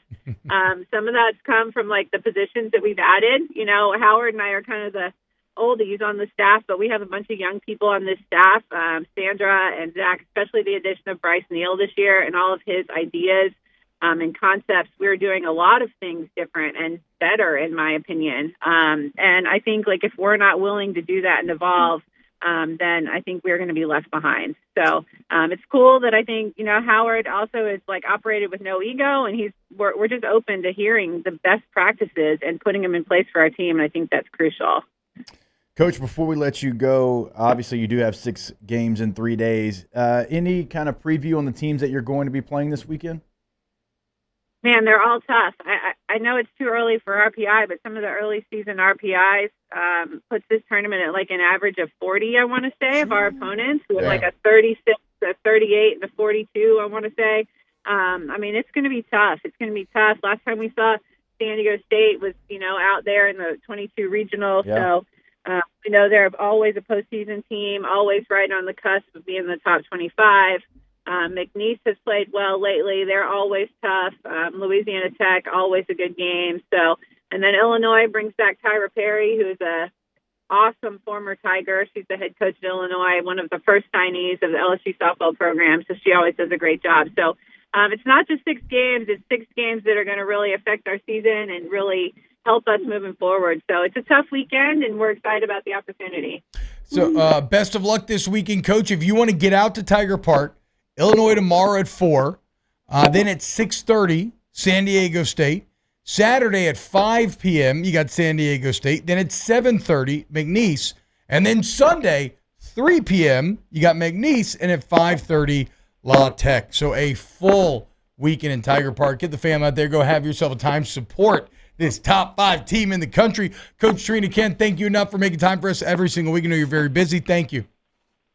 Thank you. If you like softball, just stop by, because apparently it's going to be being played at all hours of the day. Yeah, sure. I didn't even need to give times, actually. Just come on by. We're playing ball. So. 7-Eleven, always open over there at Tiger Park over the next 3 days. So go check it out. Thank you, Coach. All right. When we get back here and off the bench. San Diego State, McNeese, like those are teams that most years they're going to be in the top 30. In the RPI. So I know that some of those teams, you're like wondering because maybe you don't know, maybe you don't see them in the top 25, but to Coach Torina's point, they are really good quality softball programs every single year. I like starting off with a really tough schedule like they have this year, and they're doing great with it because they have a really tough one coming up with, like how we said yesterday, there are 10 SEC teams in the top 25 for softball. So I think, like she mentioned, it's a really good way to prepare yourself for the schedule you have coming up. If you have an upperclassman-laden team, you might as well just go hard out the gates and get battle tested because there's no hiding. Really well there's no hiding in the SEC. Yeah. All right, when we get back, Coach Jay Johnson stops by fresh off the win last night. Get ready for Texas on Friday. We'll break it down next here on OTB. Off the Bench with Hester and T-Bob. ESPN Baton Rouge, New Orleans, Alexandria, and 1130 The Tiger. All-Star Toyota Baton Rouge, All-Star Toyota of Baton Rouge.com, All-Star Toyota of Baton Rouge.com. If you need a brand new vehicle, you want to go to All-Star, but it doesn't have to be a brand new vehicle, though it could be a brand new vehicle. Okay. You could rent, you can get a Toyota certified used vehicle, or you get a great price. But you still get that excellent warranty coverage, that Toyota certified warranty that gives you that peace of mind. And I mentioned renting. You want cheaper per day rental prices in traditional rental companies. You want All-Star. If you get in an accident, go check out the All-Star Service Center, the body shop. They're going to get you right. Insurance claims welcome. You mentioned OTB, Jake, Hester. You get $100 towards that deductible. That's All-Star Toyota Baton Rouge, AllStarToyotaBatonRouge.com.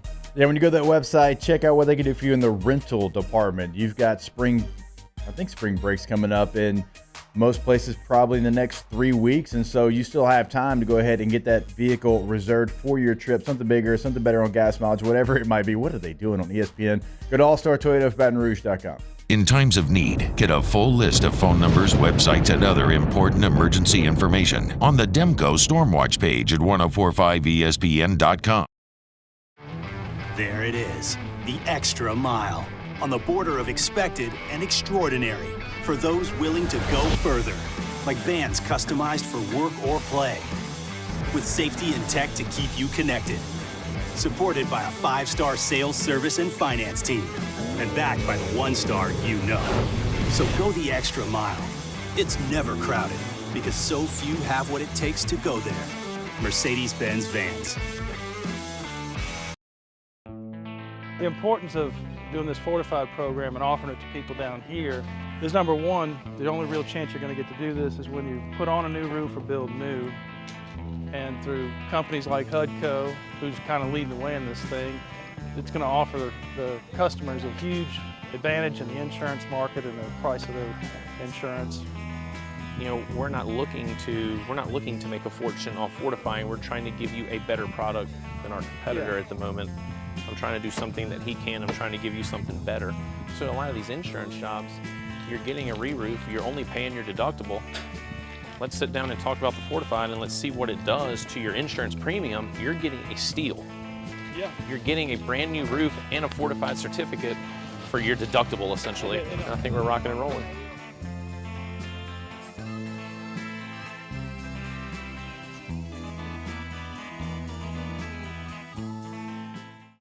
Hey, it's Matt Moscona. For years, you've heard me tell you about Insurance Network of Louisiana, helping you find better coverage for less money. But it's not just for your home and auto. They also offer commercial property. So, retail stores, professional offices like doctors, dentists, attorneys, clothing boutiques. Insurance Network of Louisiana can find you better coverage for less money. They service the entire state of Louisiana, and they're local. So call today at 293-0450 or lainsurance.net.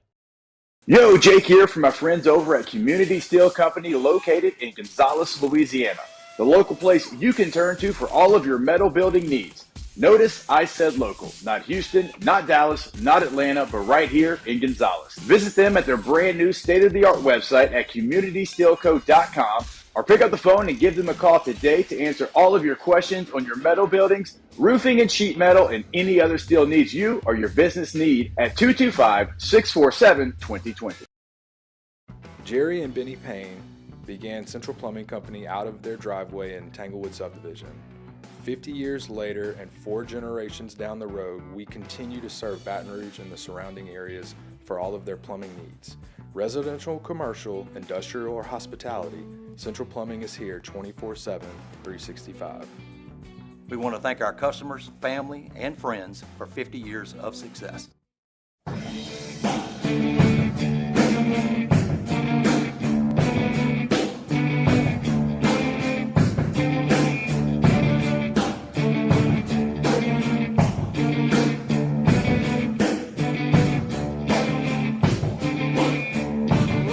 All-Star Toyota presents Off the Bench with Hester and T-Bob. ESPN Baton Rouge, New Orleans, Alexandria, and 1130 The Tiger. Let the sun beat down upon my face, that Texas sun specifically. Though this is kind of falling apart because they're going to play under the lights Friday night, and they did last night as well. But right now, it's time to talk to LSU head baseball coach Jay Johnson. He's so kind. He makes time for us every single Thursday here on OTB. Coach, what's going on? How's everyone feeling this morning after a very successful night in Houston? Well, I'm sure the players are feeling good because they're still asleep right now. No, we're doing good. Excited for a good day. Get over there and practice this afternoon and keep it rolling. So we'll dive into last night's game, Coach, and I want to start with Kate Anderson because obviously, right, and just another lefty. There seems to be a limitless supply of them on this team this year.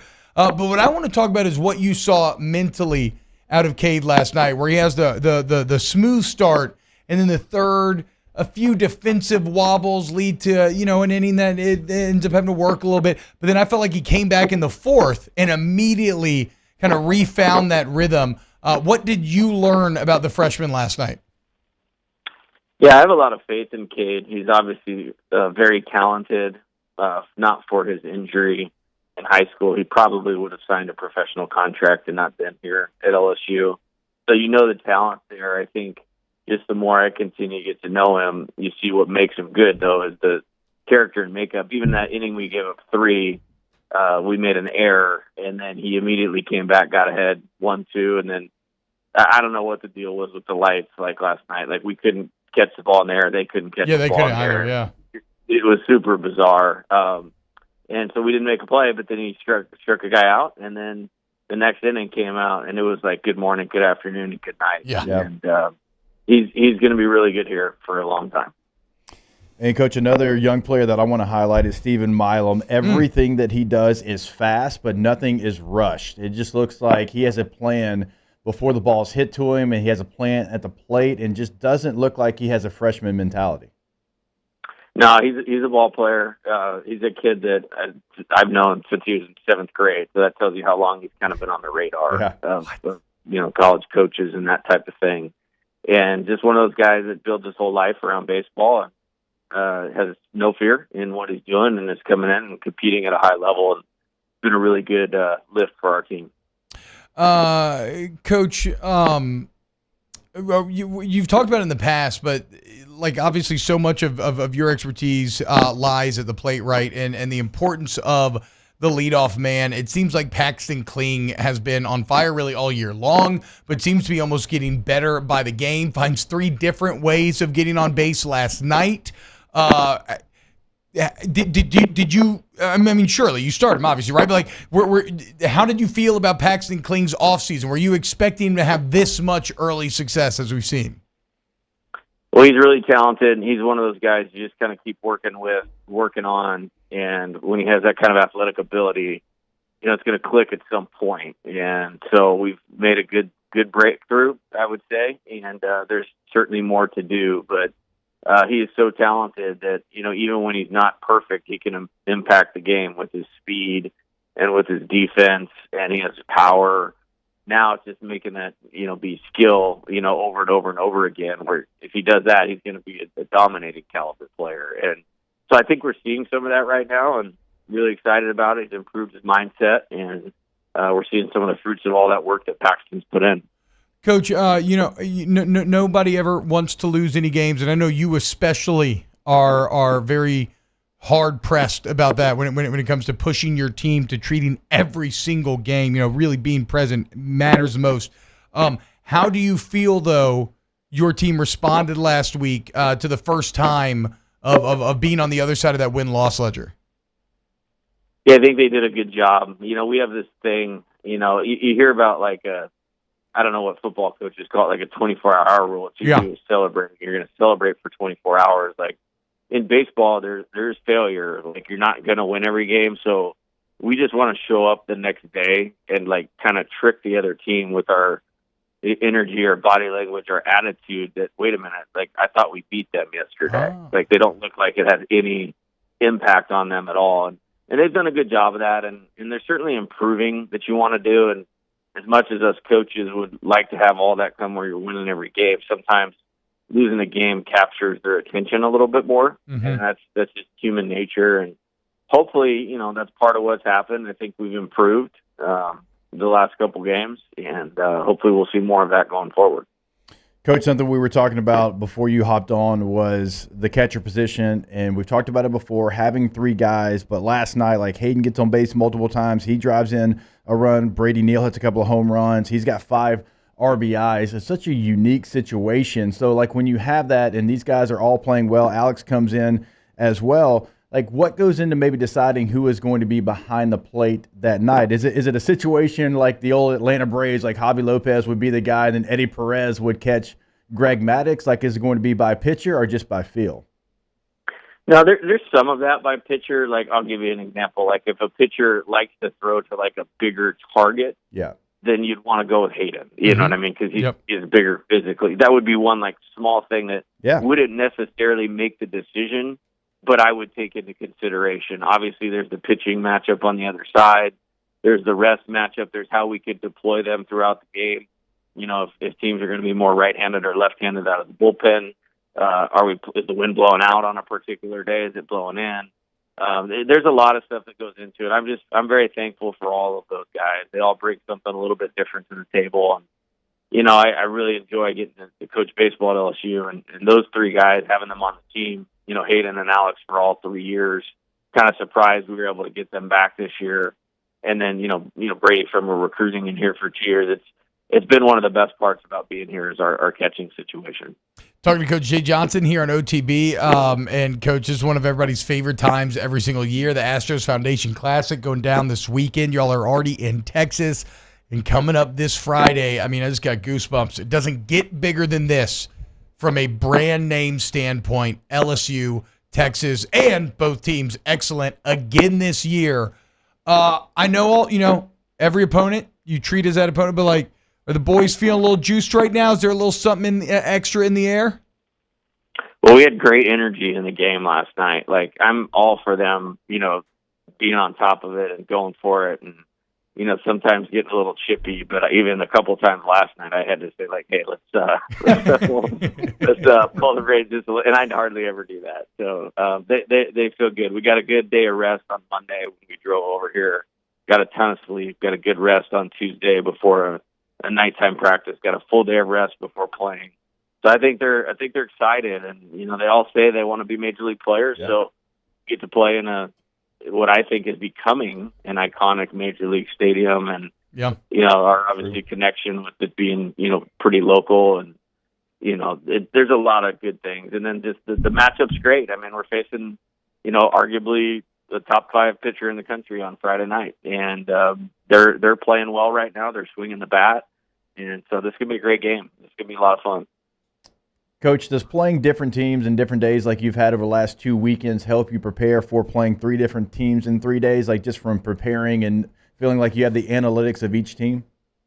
Oh, man, thank God for Jamie Tutko. And I got to be honest, my eyes were a little sore for trying to sort out video on 4 teams this week. Like, there's a lot of computer time going on in the office. But, you know, we kind of got ahead. Like, Sunday night, I did basically everything I do on Rice, so that was helpful. And then I spent Monday, which I normally don't jump a game ahead, but you kind of have to in this situation. Yeah. And Monday, I did a bunch on Texas's offense. Today, I'm going to do a ton on Hebert and Johnson and their key bullpen guys, and then even start moving ahead to Louisiana Lafayette. So I love the challenge of it, but it's time consuming, that's for sure. I know you can't answer this, but I got to ask it, but you don't have to answer it. Who's going to start on Friday? Yeah, I don't know anybody else's rotation, so nobody else. Okay, perfect. Yep. Okay, just making sure. And then people don't understand that. It's like, hey, we're going to come out and we're going to play a 4-3 defense with no idea what the other team's going to do. That's right. Fair. Yes. Okay. What about this then? And I know you've talked about this in the past, but I think it's worth, and we'll let you go after this. But the recruiting benefit of this game, we all know about what Texas means to LSU athletics in general, in terms of a lot of the great athletes that have come over from that area, especially the Houston area, largest alumni fan base, all that. Like, how much value do you put in that aspect of this weekend? It's huge. I mean, our 2 of our top recruits for next year, right-handed pitcher Kason Evans from St. Pius. He's a real dude. He's got the makeup, character, pitchability, all that type of stuff. He's from right around here. K. Darren Beatty, a catcher from Tomball. We're losing Hayden and Alex. And so he's a big piece of this thing. So they're from right around here, and if it's not our top recruiting area in the country, it's pretty darn close. And this is a small story. Both those guys, obviously came to see us play here when we were here 2 years ago, and the impact of getting into play in games like that only happens if you're LSU or you're actually a big leaguer with the Astros. Yeah. You know what I mean? Yeah. It doesn't happen anywhere else. So it's a really big deal. Coach, you are the absolute best. It's Coach Jay Johnson. The Astros Classic coming up this weekend. Cannot wait. Texas at 7 p.m. tomorrow. Ooh, goosebumps again. Coach, thank you so much, man. You have an excellent day. All right, you guys too. Thank you. Thanks, Coach. So Texas Friday, UL Saturday. He said ULL Saturday. Oh, did he say it? He said ULL Saturday. Oh, the Texas State on Sunday. Coach knows what's up, T-Bone. Just wanted to correct you right there. Look, dude, I don't care. Again, Pontius Pilate. No, I'm just telling you what he said. Y'all kill Barabbas. It sounds like he's just let him free. Calling them by their correct name. For sure. I can't wait for tomorrow night, dude. Cannot wait. Now, see, I haven't really studied up, though, on, the national scene of college baseball that well, so I didn't realize. So LSU's going to be facing a top 5 pitcher in the country. Oh, he's real good. Yeah. What's his name? LeBaron Johnson. Oh, he that just is won, LeBaron. Big 12 Player of the Week last week. Let's go, baby. He shut us out 5 innings last year. Yeah, And then Gavin remember that. Dugas hit that 3-run home run. Oh, that was awesome. To walk it off, yeah. God, but I love he's watching good. Dugas. He's just going to pump in fastballs the whole time. He won't go to his off speed that much. Yeah. Let's see what old LeBaron's got. Let's hear this lineup. I think he threw 30% off speed. Do you throw Holman? Yes. Yeah. Right? 100%. You have to, right? I think so. He's earned it. To go against LeBaron Johnson, yeah, you got to put Holman up there. Unless you want to do 3 innings of Gage jump and you feel like the bullpen can be a strength and change it up every couple innings, maybe you do that if you want to get Gage that experience. Because I want to go. Holman's he's had some of that playing in the SEC. Yeah. If you want to get, let's see what Gage. Let's see what Gage jump has against Brand, Texas, top 15 baseball. I kind of That want to almost see. feels a little too tinkery for Johnson. I know he loves it, but I think he wants his Texas dub. Yeah. Right, Yeah, for with the sure. recruits and the crowd and everything. No doubt. So I'm saying that's the only other option. I think. Sorry. I know I know he's a starter, but I kind of want to see what Jump can do out the bullpen, as a middle relief sort of. If you start Holman and then he goes deep and then you go to Jump, I kind of want to see. But it would still be a super high tinkering. pressure situation, Right? Yeah, it would. 100%, you it can would. still test him. Yeah. And then A little bit of extended. I mean, we saw him out of the pen opening week. Yeah, He right. was actually the first guy out of the bullpen when it kind of unraveled for Thatcher Hurd. He only went 1 inning out of the bullpen though, but we have seen it. And he looked. That's what we were talking about. Whether he's a starter or out of the bullpen, he's been out there twice and he's looked good both times. I don't even mind having a plan of Gage jump and then Ackenhausen coming in. That feels like those guys can go extended innings and almost by plan. If you wanted to get to the 7th inning, only using those 2 pitchers with how effective they are and because they're arms.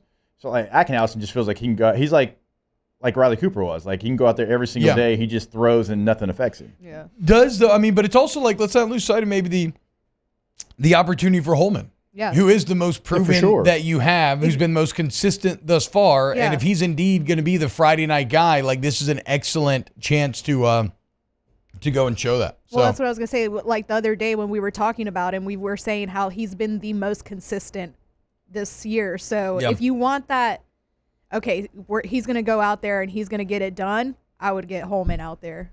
Yeah, I think that's probably what Johnson will do just because the again, I think this win matters more than any other of the entire weekend in terms of just symbolism, right? Yeah. Now, it's a big win for resume and all that, but LSU's resume is going to take care of itself. Oh, yeah. But symbolically in front of that crowd, because it's going to be very LSU heavy. I mean, imagine LSU Texas will be a nice mix, but be a ton of Tiger fans there. Like you said, probably some major recruits there for next year's class. You want to put that best foot forward, and a dub definitely does that. Especially in terms of college baseball brand, those are the top 2. Yeah, I mean, it is. Yeah. It is 1 and 2 for the history of college baseball. Yeah. It's kind of I insane. mean, technically USC. USC's Oh, that's true. That's right. I forgot. LSU, They're Texas. all from the 50s, so it doesn't really do anything for me, to be honest. Yeah, you hate old people. Wow. They got. I mean, I'm very ageist. That is kind of odd, and USC's got Why aren't they better? Right. Well, that's what I was said saying. about their football team every Well, T-Bob, that's all of Southern California. Like, used to, like, when we were growing up, it was Cal State, Fullerton, it was UC Irvine, it was USC, UCLA. That portion of the country cared more about college baseball than most did. And the players are coming here now. Yeah. Yeah, I mean, look at LSU's roster. Yeah, exactly. That's what I was gonna It's say. filled with people from California. Yeah. I mean, multiple players. And so the SEC, like LSU's cared about it for probably longer than some SEC schools, but now the SEC cares more about it than anybody. And that part of California, like UC Irvine's still a good team. Mm-hmm. UC Santa Barbara's good. Those teams are good. You ain't making money out there like you're there's making here. There's no dirtbag Long Beach State like we used to have the bar hat which said No. dirtbags. Like they're not the same program. And you ain't making that, like if you're one of the top players, you can make a couple $100,000 here. Yeah, you ain't making that at LBC. No. And you ain't playing in front of anybody. I mean, you come here, you're going to play in front of packed houses that feels like major league crowds at times. Yeah. So I guess it makes sense. Excited, man. Very excited. All right, when we get back, more Off the Bench. Keep it locked. Off the Bench with Hester and T-Bob. CentralPlumbing.org, CentralPlumbing.org, 925-8552, 925-8552. Oh, my God, it's February 29th. I just realized that. That's cool. Happy birthday to those out there that have a February 29th birthday. Because how old are you really? Is it? Yeah, I know. You're 4, but you're actually 16. Yeah. You go March 1st in that case? So, CentralPlumbing.org, 925-8552. Look, Central Plumbing's hiring. Got a couple spots open right now. If you're a licensed plumber, check out if the grass is greener. Go look at the top wages, the bennies. Look at what Central Plumbing can offer you. Send your resume to j@centralplumbing.org or call 925-8552. If you're an apprentice, they got a great apprenticeship school to get you across that finish line. Again, resumes to jay@centralplumbing.org. Go to that website, see what they can do for you in the remodel game. And that's at your home or business, even if it's one restroom there, or if it's 10, 15, like doesn't matter. Everything's ready to go. Call them today to set it up at 225-925-8552. Our listeners fire off their opinions on the jimsfirearms.net hotline at 499-1045. Keep listening for your next chance to shoot us your thoughts with the jimsfirearms.net hotline on 1045 ESPN Baton Rouge. Gulf Coast Bank and Trust is giving our customers the power to bank anywhere, anytime during this challenging event. And we're right there with you. Our mobile banking app is a smart way to manage your money and time. Gulf Coast Bank and Trust, the bank that cares about you.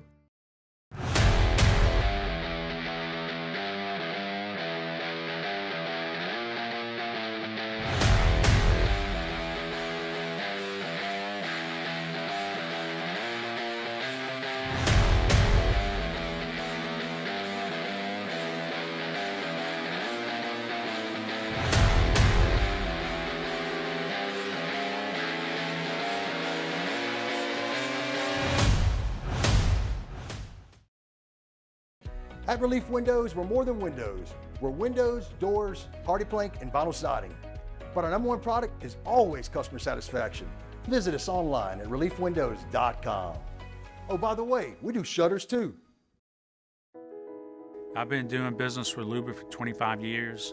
They're dependable, trustworthy. It's just the attention to detail with our clients. Our folks have years and years of experience. They're highly trained professionals. But many companies have that asset. What I'd like to think makes Luba a bit different is that we use those talents in a way that truly is dedicated to serving the needs of the folks who depend on us. Dylan Cruz here to tell you about Six Rings Baseball and Softball Camp. If you live on the North Shore and play ball, go to Six Rings Camps with former LSU assistant coach Dan Canaveri. His knowledge is second to none, and your child will improve and have fun doing it. Camps were held at Coquille Park and Six Rings Academy in Covington with 4 sessions over the summer. Full day and morning only sessions are available from ages 7 to 13. Go to sixringsbaseball.com or call 985-206-9096. Learn the game to love the game. BRAC teamed up to reimagine your parks, and you imagined big. With your help, we went to work, creating 12 beautiful community parks across the parish. A family-sized water park, miles and miles of trails, and parks just for your dogs. There are more places to splash, to explore, to run wild, and even soar. You imagined, we delivered. Gold. BRAC, your #1 park system in the nation. Electricity is all around us, and our families depend on it. Every day is sparked by the power of a cold drink or a warm meal, a movie night, and a comforting.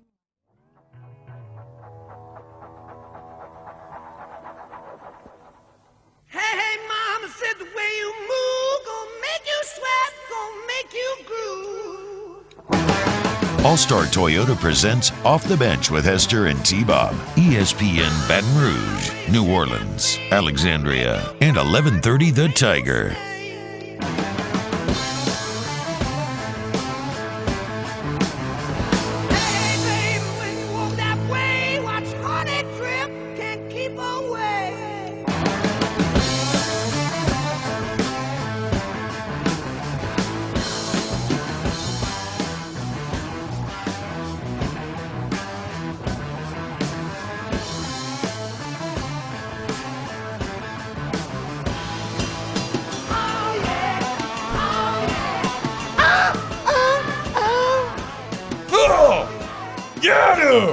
Yes, dude!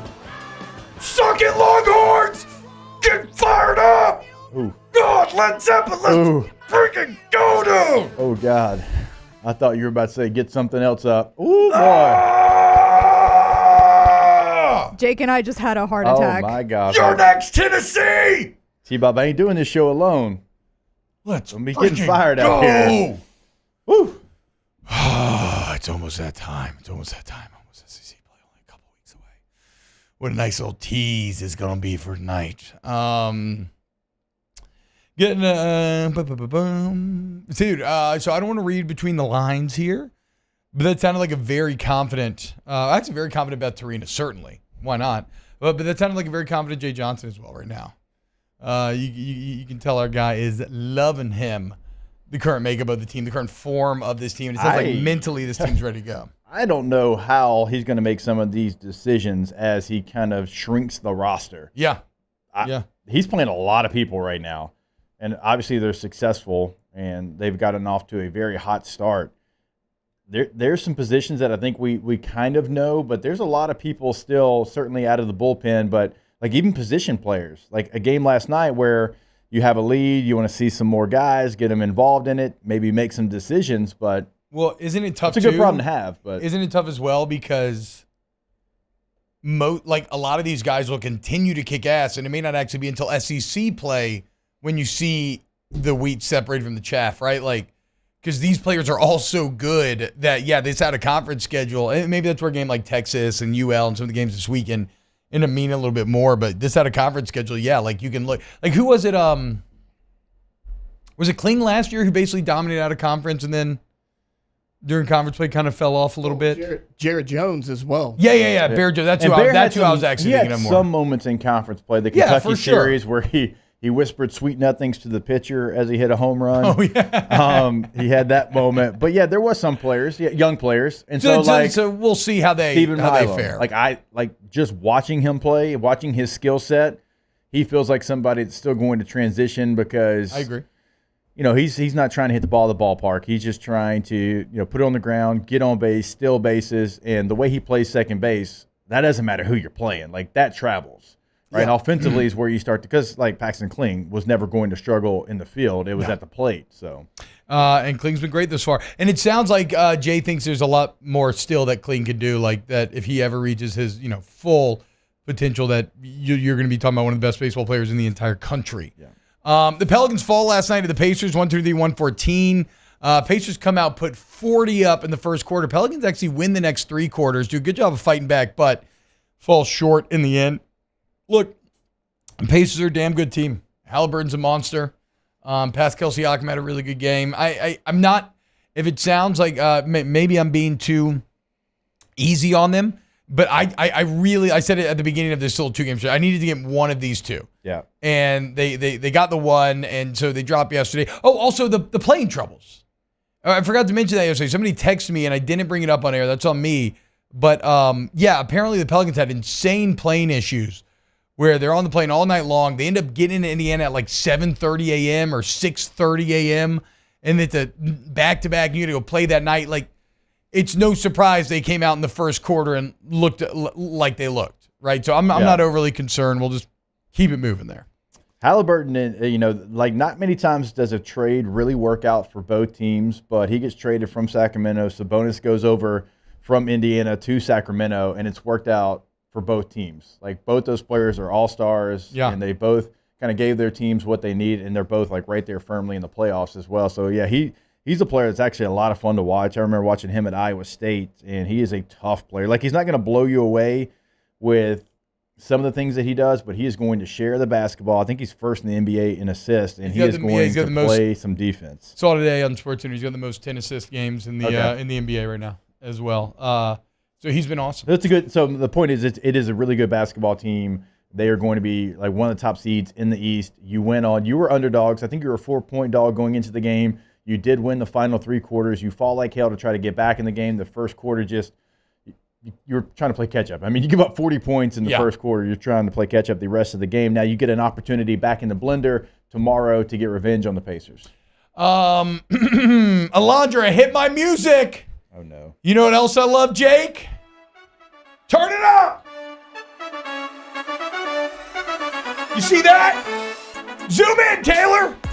Oh, What's that a picture of? Stop. Zoom in, baby. Stop. Zoom in. Did you get the stab? That's the rod of the ancient sleepwalker right there, boys. No. That's right.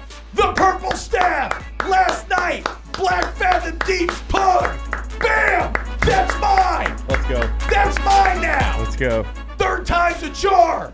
I am so happy so for proud you. of you. I thought of you, Alondra. I am so happy for you. You gave me the right encouragement and support that I thought that needed. was us. Yeah, we both. I thought it was a I'll give it to but Jake. Alondra led Wait, the way. I told you that I was losing it playing. sleep over this. Keep it playing in the background. Yeah, but Yeah, you you were weren't being being genuine, rude though. about You were it. being You were rude like, about it. I won't. Yeah. No, T-Bob, Jake and I were supporting you, but I feel like I kind of spoke this onto you. I know that's what I'm saying. Yeah. That's why I'm giving you credit. Yo, everybody supported except for Taylor. This is all. I was supportive. This is all you. Taylor, put that picture up on the screen. It's in the document. T-Bob. Oh, wait, I deleted it, actually. It's not in the T-Bob, reaction when you got it. Oh, bro. Oh, I wish you were live Was it streaming. late? The family was asleep. That's what I'm saying. I figured Yeah. they were. Was it a silent? It was 10 p.m. I was freaking go, dude. What did you roll? A 9! But the other guy rolled a 3! Let's go! Let's go! When you rolled a Let's 9, though, go. you were like, what the? Well, it's one of those situations where the rolls kind of all happen at once. So I didn't know that I had rolled a 9 and I wasn't sitting on 9, but I went back. I just saw like, you've won. I was like, oh. And then I went back and looked at the rolls. I was like, no way, dude. No freaking way, dude. First thing I did was just slather that thing in Black Fathom oil. You know? Yeah, the mana regen. Naturally. This is the best news I've heard all week. That's right, That's baby. great news. Rod of the Ancient Sleepwalker. That's mine now, baby. Suck it, nerds. That's Biss A till mathematical anomaly. Yeah. I love it. rolling a 9 and getting it, too. Yeah. I know. You didn't even get like a double digit number. No, I know. You know how salty it would have been if I lost again Yeah. on a 9? Let's go.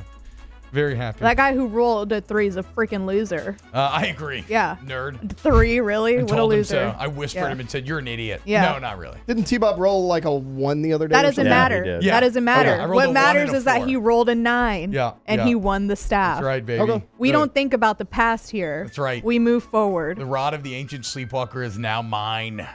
Suck it, Kellerus. Actually had a double perpy drop. He also dropped a 16-slot Warlock bag, which was pretty crazy. That is crazy. All right, when we get back, let's close out hour 2 of OTB. Off the bench with Hester and T-Bob. Hard work pays off, kids. Don't let anybody tell you it doesn't. Okay? Need to brave the Black Fathom Deeps many a time. Oh, look at that. Rolling a 9 for the 9-inch king. That's Good true. Call. It's a good call, Chad. Very true. Good call.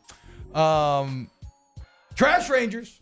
Hard work. Speaking of, okay? There's a reason why they're managed to break into an industry that is, well, notoriously hard to break into.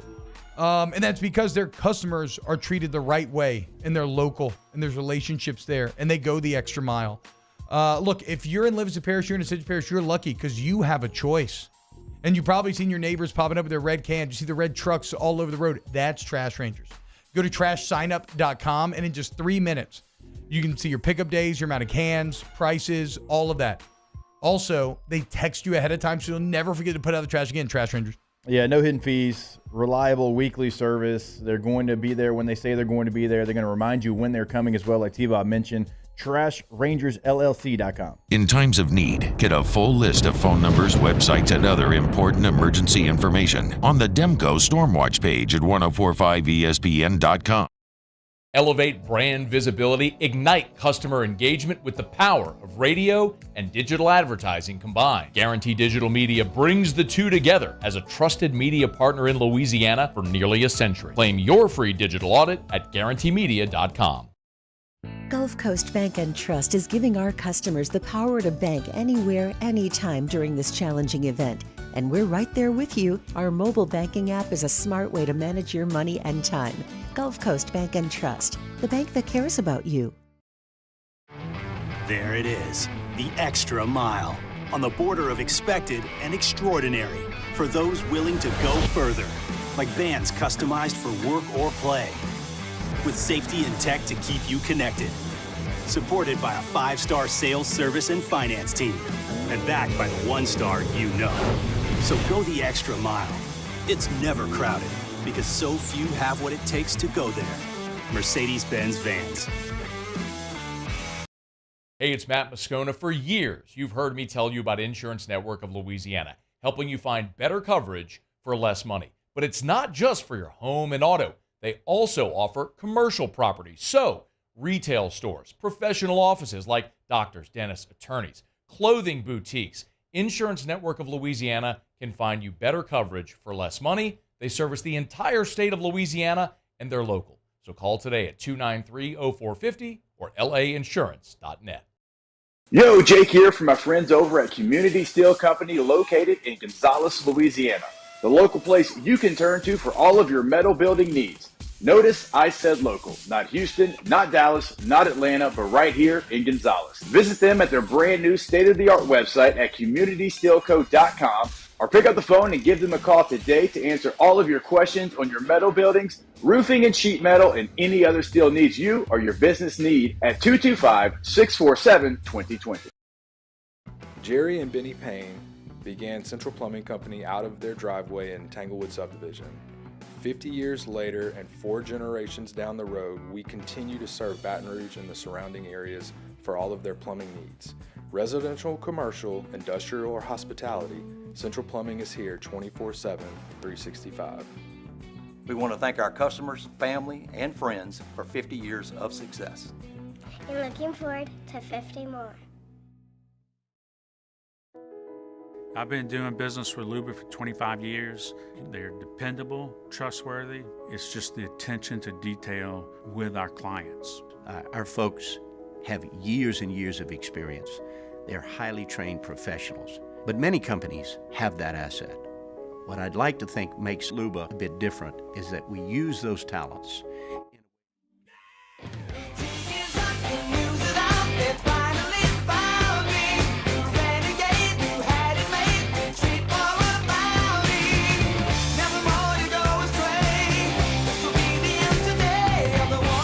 All-Star Toyota presents Off the Bench with Hester and T-Bob. ESPN Baton Rouge, New Orleans, Alexandria, and 1130 The Tiger. Around here like Jameis eating that dog. Bubba says, I just asked my WoW friend who's like 20 years into the game and is a professor at Vandy, and he said it's a great job, you know? And that's professor at Vandy, dude. There you go. Welcome back. I mean, look at that thing. OTB. Ooh, look at my boy shining. That's and I named him T-Bob. So that is T-Bob, the dwarf priest. Just did my name, which has been actually kind of fun, kind of interesting to do versus normal. Let's go. Do you know anybody that you play that with? Like, do you personally know somebody that you're playing with? Me and Trey Helms are in the old Farts Guild together, and then it's just a bunch of other dads and moms. Yeah, see, it's all hanging out. That is one of the other things about WoW. One of the best games for the older generation. I think in the younger generation, all girls are playing video games basically. But in the older generation, a heavier female presence in WoW than a lot of games. See you in Stuttgart? Yep. Stuttgart? Living in Stuttgart. Alondra, help me out here. Okay, because my wife is getting annoyed with me the other day because I keep talking about how like, you know, the like young women nowadays, like everybody plays video games, et cetera. And I keep referencing you, and then she's like, who else? Like, what are you talking about? And every time I'm like, well, the other day I was kind of like, I guess I don't actually know if that's true or not. What would you say amongst your friends, your age group, maybe younger, whatever? Like, do you think there's increased video game participation amongst females? I mean, I think like generally, if I had to guess, probably, but I only have like a couple of other girlfriends that play video. Like my friend Kayla that I grew up with, she plays video games, and like we would get on live, like Xbox Live, and play Warzone all the time. But I can't think of like really any. My neighbor does too. Like what kind of games are you talking about? Because I'm talking about any game. I'm not talking about any game. So Katie and her sisters all still play Mario Kart on the Switch, like religiously, like and Sims play against really each other. There's Sims. tournaments. Like anytime we get together, there's going to be a tournament. The boys will play. My sister-in-law in California, they'll link up and they play against each other. So like Mario Kart still, at least in my family, is played a ton. Okay. I think it's. I mean, I'm just wondering because I feel like all human beings enjoy games. Right. For whatever reason, when I was growing up, it was always marketed towards males, and more games were made with a male bent. But I feel like that's changed a lot. And I feel like it turns out that, no, like, girls like Warzone as well. Yeah. Right? Like, well, like, whenever I would get in, like, lobbies and, like, have them fill or whatever, if I just had, like, one other person playing with me and I'd get in a lobby and, like, random people would come on, there'd be girls in there sometimes. So, that's like, that was very rare. When I used to play, and I'm sure there's still an element of this, but when I used to play, it used to be like, oh, my God, there's a girl in here. Like, in junior high and, like, high school and stuff. Hold Mayo says, I remember being on Xbox Live 16 years ago and you couldn't find a woman with a search warrant. Yeah, that's what I'm saying. Like it was like a big deal when somebody was. And now I guess you have the rise of streaming, which probably doesn't hurt. Because there's a ton of very talented female streamers out there as well. It's a very viable career path. So I mean, I just grew up with like no girls in my family, so. Wow, so Hold Mayo said that about Xbox Live 15 years ago, well, which also helps, right? Because you play with your bros for sure. Yeah. And then he says, bro, there definitely is a larger presence. We got rolled by a whole team of women last night at Search and Destroyed. They were laughing at Search and Destroyed. They were laughing at us the entire time. One of the most humiliating moments of my life. Hell yeah, dude. That's awesome. And why is Rainbow Six Siege going through such a renaissance right now? I never really got into that. I know Huddy's playing that right now. It's been my brother started playing that a couple years ago. So like it's been out for like 8 years, a decade. No, or but something. I'm saying like a bunch of his friends started like 2 years ago. So like it's kind of been going. The streamer zeitgeist has locked on to Helldivers and Siege for some reason right now. Hour 3 of OTB coming up next. Off the Bench with Hester and T-Bob. AccuTemp of Baton Rouge, AccuTempBR.com, AccuTempBR.com. AC, heating, electrical needs, you want to go to AccuTemp, okay? You're going to get that service to the highest degree, and I mean that thing. But remember, today is the last day of February. You got an extra day. That's how kind AccuTemp is. They literally told the sun to give you an extra day to get your whole home generator where you get $1,500 off and a free surge protector. Call them up today, AccuTempBR.com. Go to the website and schedule that appointment today as well. Chances are they're probably going to be there today. And then once they are on their way, they're going to send you a profile of exactly who is coming into your home.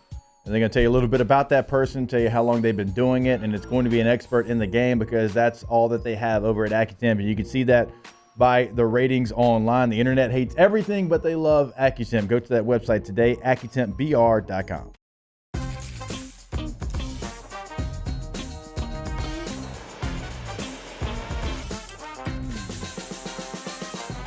The best kept secret in town is out. Discover Tallulah at the Renaissance Hotel on Bluebonnet. Gulf Coast Bank and Trust is giving our customers the power to bank anywhere, anytime during this challenging event. And we're right there with you. Our mobile banking app is a smart way to manage your money and time. Gulf Coast Bank and Trust, the bank that cares about you.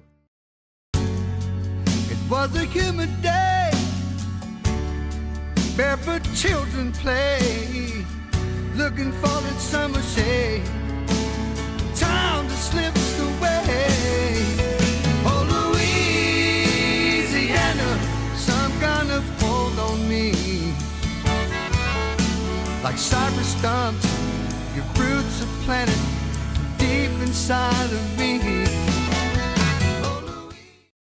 Dylan Cruz here to tell you about Six Rings Baseball and Softball Camp. If you live on the North Shore and play ball, go to Six Rings Camps with former LSU assistant coach Dan Canaveri. His knowledge is second to none, and your child will improve and have fun doing it. Camps were held at Coquille Park and Six Rings Academy in Covington with 4 sessions over the summer. Full day and morning only sessions are available from ages 7 to 13. Go to sixringsbaseball.com or call 985-206-9096. Learn the game to love the game. Breck teamed up to reimagine your parks, and you imagined big. With your help, we went to work creating 12 beautiful community parks across the parish. A family-sized water park, miles and miles of trails, and parks just for your dogs. There are more places to splash, to explore, to run wild, and even soar. You imagined, we delivered. Gold. Breck, your #1 park system in the nation. Electricity is all around us, and our families depend on it.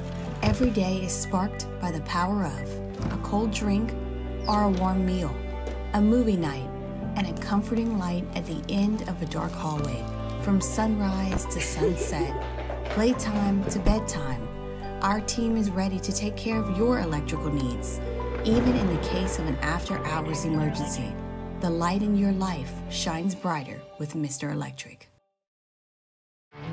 There it is, the extra mile, on the border of expected and extraordinary for those willing to go further, like vans customized for work or play, with safety and tech to keep you connected, supported by a 5-star sales, service, and finance team, and backed by the 1-star you know. So go the extra mile. It's never crowded, because so few have what it takes to go there. Mercedes-Benz Vans. Hey, it's Matt Moscona. For years, you've heard me tell you about Insurance Network of Louisiana, helping you find better coverage for less money. But it's not just for your home and auto. They also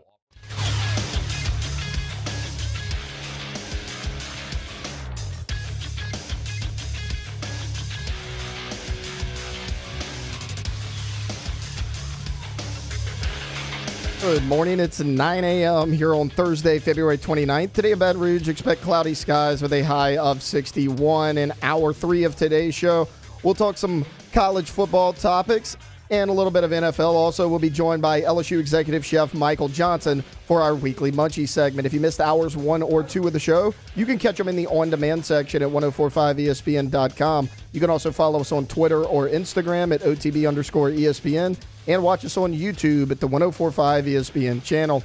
Hour number 3 of Off the Bench, live from the Mercedes-Benz of Baton Rouge studios, starts now. Let we go! All-Star Toyota presents Off the Bench with Jacob Hester and T-Bob Hebert. Yeah! Off the Bench with Hester and T-Bob. Hey, they said I got to come off the bench. All-Star Toyota presents Off the Bench with Hester and T-Bob. Yo, yo, yo.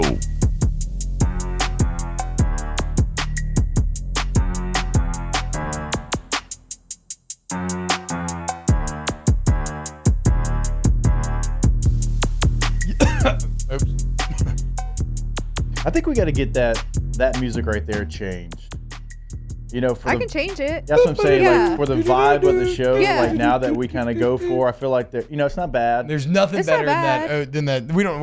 I don't want to do it every day because it'll ruin it. But I love that little sea shanty remix that I made Alondra play during the staff thing. That always puts me. Yeah, I don't know if that. Yeah, I mean, We can brainstorm. We can maybe. I don't want that different to be it days. though. I don't want that. No, to be we it, can brainstorm That's and good. I could do like a little rotating one. We could do like I just feel like coming into the hour, like get a little juices flowing again. Hit a little reset every hour. hell yeah. I don't know. I feel like even if like you played the WoW music, like if T-Bob was in a bad mood, Yeah, he would get hyped up. Yeah. I like the WoW music. I do. I don't. It doesn't. Is that? I like it a lot, but it's not like. It's not up there with like the Lord of the Rings music or the Harry or anything John Williams, or I'd even put it behind the Epcot theme park music that I can't stop listening to. But I still like it a lot. What is going to get your juices flowing the most? Out of anything. anything. Playing going into hour 3. If you're like, I need something, it's hour 3, this has got to be how we come into our number Of Grit and Glory by John Williams, of course. Okay. The college football playoff song. No, I'm just kidding. I don't know. That's a good question. I have to think about that. The final countdown. Okay, all right. Mine would be Sabotage by Beastie Boys. Yeah, that's a good one. Sabotage is good. Yeah. We got to Sabotage is great. Yeah. Get down for Sabotage. Just got to make sure you get the edited version because there's one little word in there. Yeah. We might have played it like on Hang with Hester. We'd play that song, and every single time Happy would forget, and nobody ever called us out. You can't really hear it. You can't. I used to do it on Brian's show all the time. Yeah. Ooh. Something about a thorn in the side. Oh yeah. I was singing the song in my head, trying to like, where was it? And the way he says it, it's like it's there, but it's like, did he say that? What about so we got to get some news from Opelousas, but I have a question first for the about Opelousas High. Taylor put this in the document. Oh, the basketball situation. Major. Is it basketball? Right. No, it's football. Football. I guess whatever we're talking about, we can just get into it. What was the question though? Oh, they beat my old high school coach, Coach Dennis Dunn, who's now at North DeSoto. They beat them in the semifinals, so I did see this. This comes from yesterday. Report. This is from CrestCitySports.com. LHSAA rules Opelousas to be stripped of 2023 state football title. As a result of the LHSAA's investigative findings, the school will be stripped of all their wins from 2023, including the Division II non-select state championship. Opelousas head football coach Jimmy Zachary also faces a one-year suspension. The penalties are pending, and an Opelousas appeal may be forthcoming. The violation centered around the use of an ineligible player. So Opelousas, I guess, went 12-3 last year. They beat Cecilian State 26-13.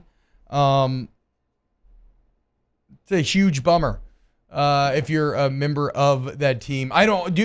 Do we know anything? So what's funny is if they get stripped and it goes through, then Cecilia, I think, actually becomes state champions, which is a weird way to. It depends. If they're vacated, no. If they're forfeited, yes. Oh, okay. Yeah. So what about this, though, Taylor? Do we know, like, any, because this is just the headlines, right?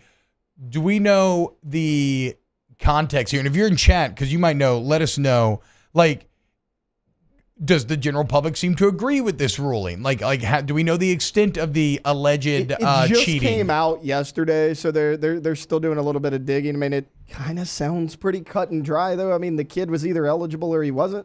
I don't even know if it's one player or more than one, but whether they were eligible or not, I mean, it's kind of. I guess it's one of those things where, like, I mean, I hate stripping of titles and one player. Like, I do feel like there needs to be some context. Like, if he played a lot and was like a key part, then maybe, but like if he's somebody who rode the bench or barely played, then like maybe you don't. I guess there's some room for nuance there potentially. Yeah, the LHSAA, you know, they have more rules than anybody really. So so I started calling Episcopal baseball games this year, right? Yeah. Our first one, they were like, yeah, here's a little recap of last year. Episcopal got eliminated from the playoffs because they're playing a 3-game series against whoever the hell. Yeah. Doesn't matter. They lost game 1. Game 2, they go to play. They show up. The LHSAA is like, no, you got to forfeit. Your starting pitcher went over the allotted pitch count in that game. Nobody at Episcopal was keeping track of it, so they got a forfeit in game 2. They were eliminated from the playoffs. That's a bad way if you're a senior on that team for you to go out. Because they lost game 1 and then they had to forfeit game 2. So how do we feel about that? Like, because there's two sides, right? It's obviously a clear rule, and that's on the coach. You got to keep track, right? It's a rule. But do you? I guess a situation where you maybe have problems with the rule itself. Yeah. But then you also can accept that, like, but if it is a rule, the coach has got to be on top of it. Like, that's inexcusable. It's one of those things. It's like, how many teams actually have to forfeit for that? If not many, then it seems like something pretty easy to keep track of. And it is easy to keep track of. That's how Episcopal's baseball season ended last year. And if it's one pitch over or like 20 pitches over, I feel like that actually matters to me and my feeling on the situation. I am never a fan of punishing a team in a team sport for one individual. Like, if that pitcher goes over, I know there has to be some discipline, but like, hey, you don't get to pitch the rest of the postseason, and it sucks for that kid because he's a kid and the coach has got to keep up with it. But I'm just never a fan of that. So Champ, who knows the baseball scene around town very well, says Taylor, you only gave part of the pitch story. They went over by a handful of pitches, and the coach was notified and then pitched anyway. Well, yeah, I mean, I said I didn't know the exact no, I'm number. not coming after you, but I'm saying if that is true and they let you know and then you still do it, well, okay, at that point, then that's on you completely. From what I know, it was he went over the pitch count, and yeah, they played him, and then they had to forfeit the game. I mean, again, you kind of.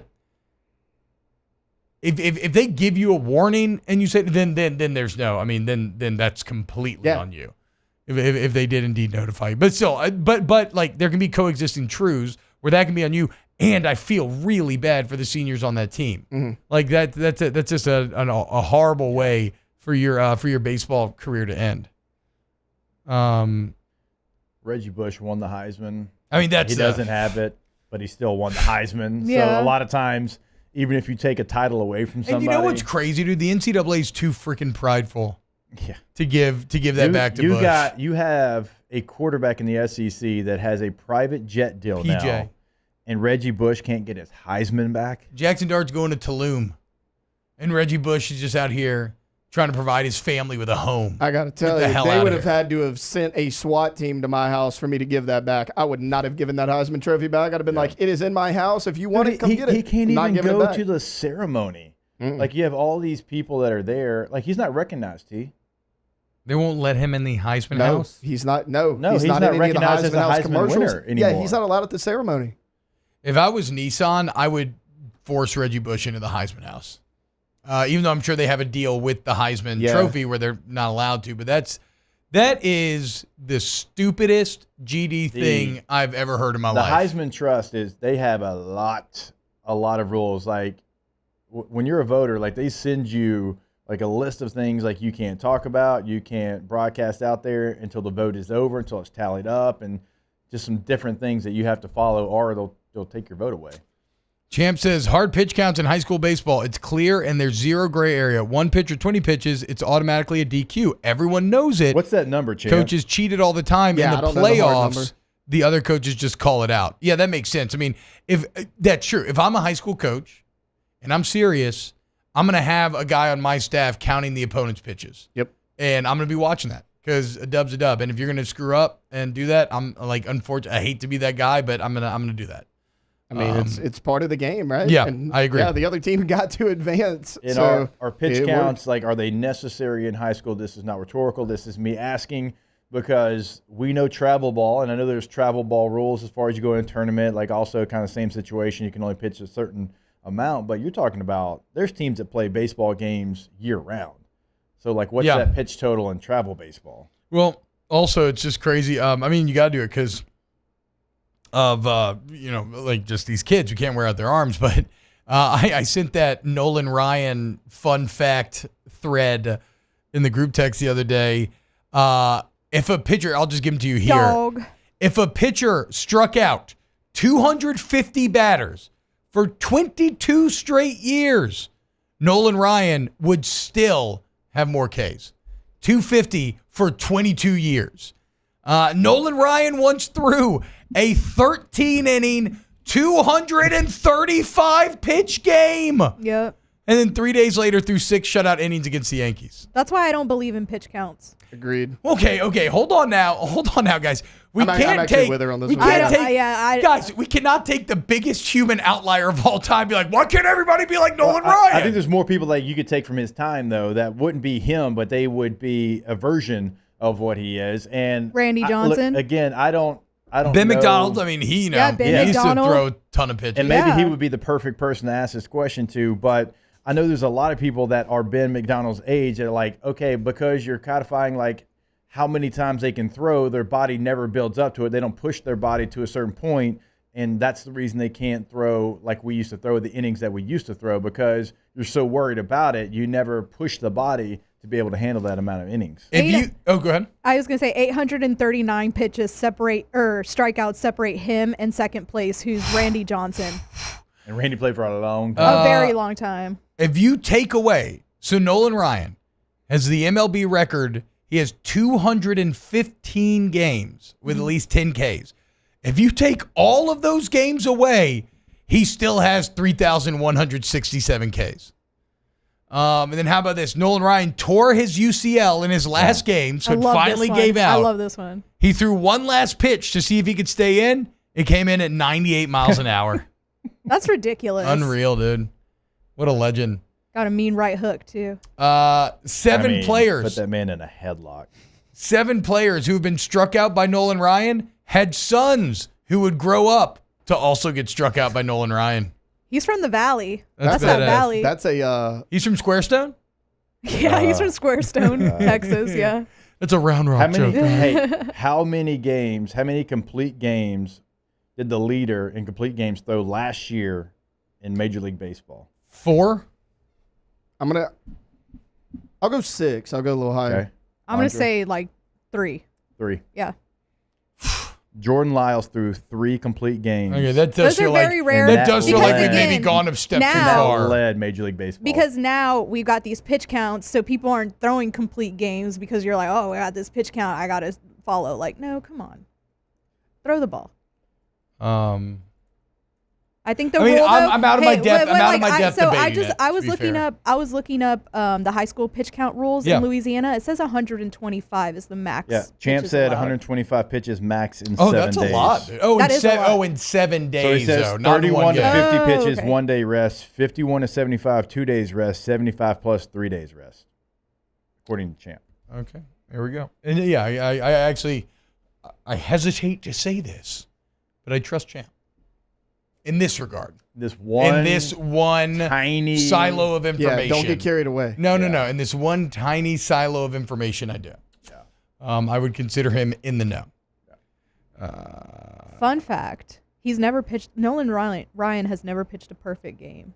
He has all these great stats, that makes sense. but he's never pitched a perfect game.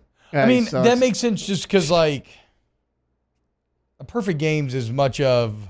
Well, no, that's not fair. It's not as much of luck as anything else, but there's just a hefty portion of. Oh, it's very hard to do. It's a hefty portion of earned luck in there. I mean, how many no-hitters did he throw? You said 7. it the other day. Yeah, 7 no-hitters. With Come 3 on. more than the second That's person crazy. has 4, and I can't remember off the top of my head who is in second place, but they have 4. Scherzer, does Max Scherzer? Like, how many is he at? Oh yeah, Scherzer's. I feel like he has a lot. Yeah, let me see.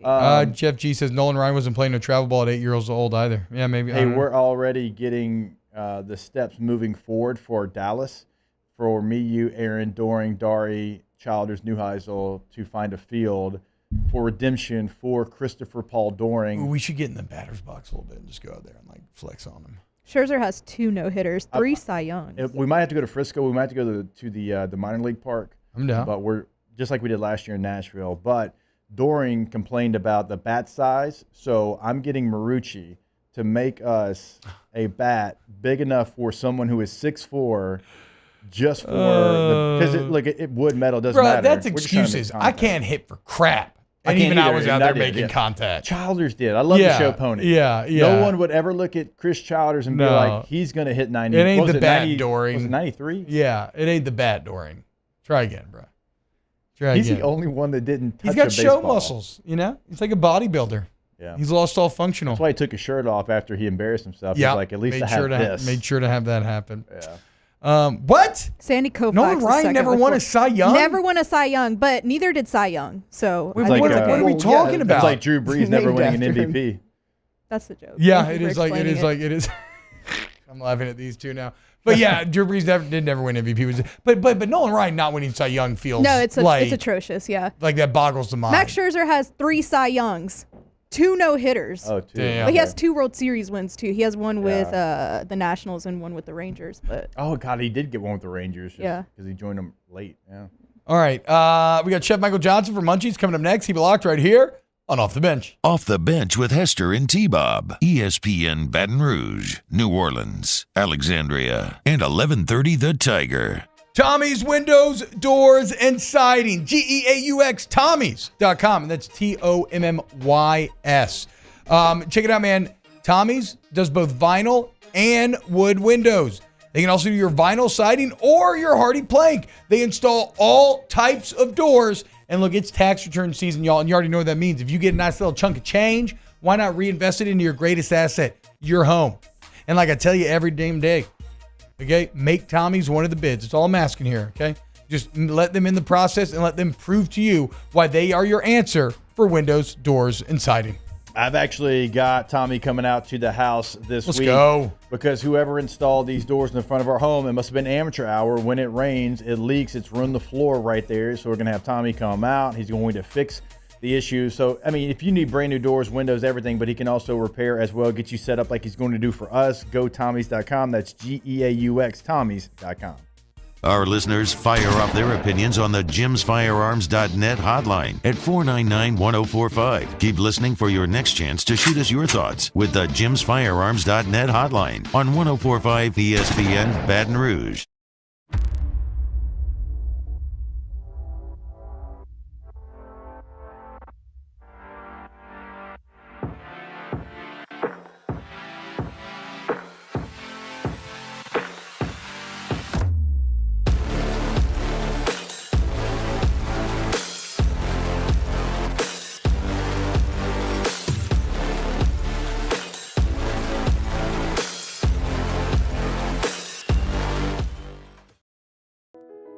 I've been doing business with Luba for 25 years.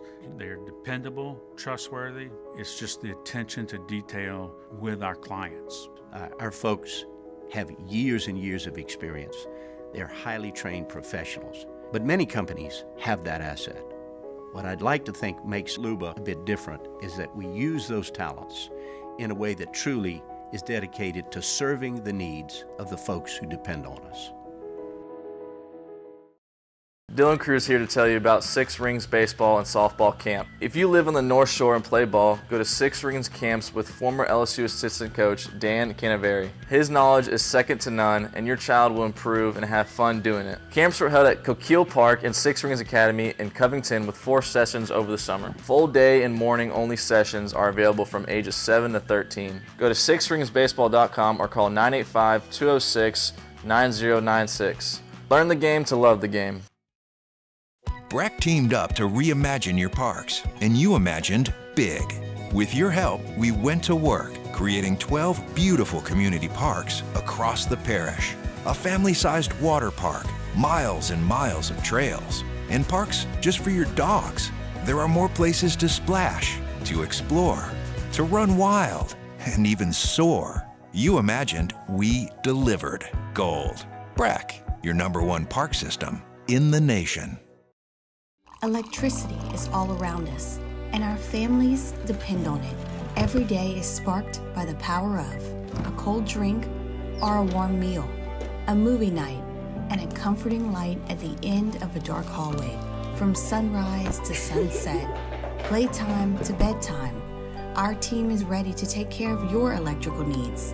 Even in the case of an after-hours emergency, the light in your life shines brighter with Mr. Electric. There it is, the extra mile, on the border of expected and extraordinary for those willing to go further, like vans customized for work or play, with safety and tech to keep you connected, supported by a 5-star sales, service, and finance team, and backed by the 1-star you know. So go the extra mile. It's never crowded, because so few have what it takes to.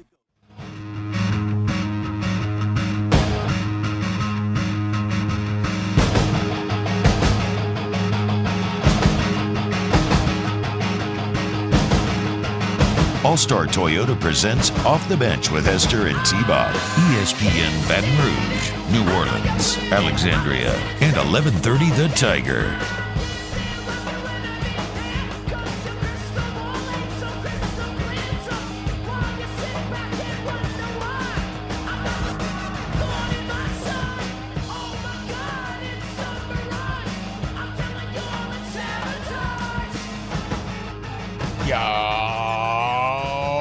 What's happening, y'all? Welcome back, OTB. It's time to talk to our guy, Chef Michael Johnson. Munchies, questions, get him in the chat. Chef, what's happening, man? Morning. You know, I was listening to Sabotage. It's kind of one of those moments in life where you remember where you were when that happened. Oh, I remember where I was the first time I heard the Beastie Boys on the radio. Where were you? I was on the back of a school bus going to school, and that morning we got rear-ended by a car, and that car slammed into the back end of the bus. And was in the back seat, and Sabotage was playing on the radio, and it was quite an electric moment. Wait, Sabotage was playing on the radio of the car that hit the bus? No, and the bus driver was playing it. Okay, hell awesome. yeah. Yeah. Oh yeah, they were getting their mind right for a drop off. Yeah, dude. Yeah, right. You gotta get junior high, man. Hashtag Munchies. Best garlic to grow in Baton Rouge. Oh wow, that feels like a deep cut there. Yeah, it's a good question, man. I'm not, I'm not terribly familiar with the soil here in Baton Rouge. I'm just kind of getting into the soils and stuff and the pHs and stuff, and all that stuff impacts what you can and can't grow. Honestly, I don't have a really good answer for that because I'm not super familiar with it. But I can say this: you can take a leek, cut the top off of it that you want, and put that into the ground, and it will grow in just about any environment. And the beautiful thing about a leek is that it possesses both onion and garlic qualities. I think garlic by nature is going to grow in a pretty much well drained. It's not going to tolerate a whole lot of soupy water. It's not it needs to be well drained soil. And I think as a whole, the species or whatever grows similarly. I'm not certain on all of them, so that's the best answer I have for you. Chef, hashtag Munchies. Which is your favorite of the McDonald's mascots from back in the day? It's the Hamburglar, Grimace, Mayor McCheese. Yeah. Who are we talking? I don't know, man. I kind of liked Hamburger, Robble. But I forgot about Robble. Who was the Moon? Yeah. There was a Moon character. I don't remember the Moon. Yeah. I remember also Burger King tried their knockoff mascots, and those were okay, but they didn't come close to the McDonald's gang. I never really dug Ronald himself because I don't like clowns at all. No, he's got some deep seated issues for sure. For sure. No doubt. Hashtag Munchies. Is there a dish that fast food places do better than sit down restaurants? I'm sure there is. My kids eat freaking Chick-fil-A like it's going out of style, and they just, they do that one thing and they do it exceptionally well. And fresh chicken tenders the same way. I think that they have to, right? Because that's what they do day in and day out. I mean, Kentucky Fried Chicken or Popeyes, for instance. Everybody loves Popeyes. Yeah. I don't know if everybody loves Kentucky Fried down here, but everybody loves Popeyes. And, they have a recipe that, that recipe was bought by, from a woman who knew what she was doing. And the story behind it's just incredible. But, they execute that very well. I think in some instances, yes. Hamburgers at McDonald's, no. Yeah, no, I agree with that. Hashtag Munchies. I'm trying to impress my friends. What's the key to a good beef Wellington? Patience, first of all. You need to steer your steak off. The mushroom mix that's in it. God, I'm brain farting this morning, man. I got so much going on. What's going on? You need to drain it well. That there's basketball, baseball, spring football. Yeah. So the mushroom mix that you put in there, you want to drain that liquid off really well so that the dough doesn't get soft and gooey. Brush your dough with egg white so that it gets a nice golden sheen on it. And I like to vent it as well. I like to poke a little hole in it and vent it so that the steam escapes in at least in one spot, kind of in a chimney almost, so that your beef is baking and not steaming. Chef, earlier in the show, we were talking about NFL teams and how many meals you get and why it was important, because some teams gave 2, some give 3, some give you the option to buy the third. Our guy Dick Dixon texted us and mentioned that's how the Lions handled it. Can you tell our listeners why it is important for you to give the option of 3 meals to athletes? So these days, the NCAA allows us to feed them as much as we want. Right. It used to be controlled. The reality of it is that every time that they expend energy, they need to load in with fuel, and then they need to recover with fuel to replace the stuff that they've lost in a timely manner, right? Absolutely right. We even feed the kids during game, like sugary little bites that and pickles for salinity to retain to retain water and such. So, I mean, it's a complex deal. It's a human body. So, food equates energy, and it's a constant draw. And I think it's healthier, to put food in more often than it is in one large lump sum, and then have that, because if depending on your body type too, it really is decided on how quickly you burn, or your blood sugar, or bone density. All this stuff plays into the role. Hashtag Munchies. When people say something is their bread and butter, what type of bread and butter are they talking about? Maybe some challah with Irish butter? What's your favorite bread and butter? By the way, it's not my stepfather. My father-in-law has been getting into baking bread. We baked a sourdough loaf the other day, and I'm starting to get into it a little bit, dude. It's pretty tasty. A little butter and salt on a fresh sourdough goes a long way. Bread's Cracked delicious, black pepper, but just be little careful. olive oil. Yeah. Absolutely, man. You took it out of my mouth. I used to love bread, and then I got fat, and so I don't eat. But sourdough is one of those things. There are studies that have shown that prior to us using yeast, when all doughs were done with mothers and sourdough, there wasn't as much gluten allergy. Oh, wow. So there's some indication that the use of yeast in breads could potentially be part of the gluten allergy phenom. So I don't know. I like the smell of sourdough, and we did this crab sandwich in Seattle for the Mariners. It was kind of a spin-off of what they did at the Dodgers, or not the Dodgers, the Giants in San Francisco. It was a sister company to us. We did this crab sandwich with garlic butter, and so it had garlic and parsley and all kinds of stuff, and the butter smeared thick on it, and then you just grill like a grilled cheese, and it had pork, like crab and mayonnaise, and green onions. Oh man! Oh my God, chef! Yeah. Settle down, T-Bob. It's not so safe. I like bread with other things too. Put a not safe for work tag after that sandwich description. Oh God! Hashtag Munchies favorite meatball recipe. My grandma's probably. I like good breadcrumb in there. I'm kind of bougie with my breadcrumbs. I like to make my own breadcrumbs. And I also like to mix a little pork fat into my meatball, even though you pork fat? Everybody just fell over, right? Yeah, I do like to put. It depends on what our aim is, but if you're just looking for a good flavored meatball, I like to mix pork fat into my meatball for sure. Hashtag Munchies. When making sourdough bread, does it matter how old the yeast is? I've heard of people selling 250-year-old yeast. That's crazy. I think it just lends itself to the character of the bread, right? Like the older it is, the more charismatic it is. Yeah, for sure. Hashtag Munchies. Rank French toast, pancakes, and waffles. Whew. All the waffles, French toast, pancakes. Pancakes are kind of like the trailer park of that world to me. I'm gonna step over pancakes to get the waffles every day of the week, because I like the way waffles hold peanut butter in that little. Yeah. That's true. No, that's true. That's true.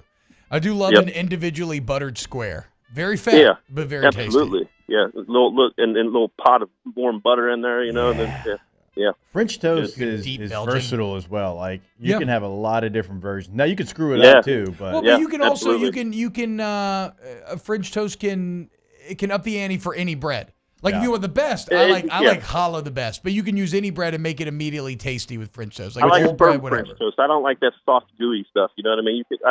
In a general sense, like I don't like soft gooey bread pudding. I like. I'm with you on that. Yeah. So how do you achieve a more firm French toast? It's less soaking, just a quick dip. Using a firmer bread, something that has more substance to it rather than soft and like Wonder white bread is going to fall apart. It's no. Got very little structure, but it's like sourdough. Sourdough has texture to it. Bagel even, like we used to make what we call a ballpark bread pudding, and we put every kind of bread that we used at the ballpark in there. Hot dog buns to onion Kaiser rolls. There was even a pretzel bun that we put in there, and every bite that you took was different. It was super interesting. People loved it. Hashtag Munchies. Fonz wants to know, has Chef ever had the Arabic dish kibini? He says it's a raw ground beef dish. I've eaten raw ground beef before. I don't know that I've had that How does dish that work? specifically. How come it doesn't Well, make you sick? It's got to be ground fresh, right? Like it can't have been ground previously and set. The thing about that is that, you know, the more surface area you give something, the more likelihood it is to contact bacteria. And the more surfaces that meat touches, the more likely it is to pick up bacteria. So it has to be ground fresh and eaten immediately. You know, like it can't have been sitting around overnight even. I wouldn't ever do that. Hashtag Munchies. Is there a such thing as a boneless chicken wing, or are they just nuggets? Nope. That's just my son and I just had this argument last night, man. I felt like you would have. That's just a nugget. yeah. He says he likes boneless wings. I said you like chicken nuggets, and we went around about it. So. Hashtag Munchies. What's your favorite syrup? And not necessarily. We don't have to go from a company standpoint, but maybe even just from a profile standpoint, right? Like I love like a more viscous, thicker, honey-like cane sort of syrup. So I like. Gosh, that you just threw one in there because I do love cane syrup, man. I love like a grade A maple that's dark, like a medium dark. I don't like too dark and I don't like too light. I kind of like Baby Bear, right? Like just right. It's got to be there, right?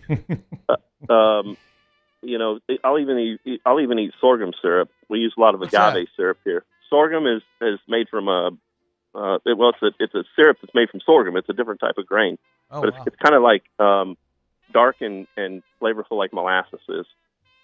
It's not for everybody, but it's gluten free, so you can use it for stuff like that. Hashtag Munchies. What else can I use with duck fat besides fries? Oh, anything, man. Are you kidding me? I mean, you can put anything in duck fat and it's going to taste better. Potato chips, you know, like anything that you fry. I would fry beef. I would fry, like backstrap in duck fat, and it would be better. Is that because of the duck's diet? Like, how does that come about? It's just a flavorful, you know, like a lot of it is because ducks, it's a heavy grain diet, right? A lot of people, you know, think that it's the foie gras, you know, like there's a natural process to how they figured out how to make foie gras because ducks will gorge themselves just before they migrate.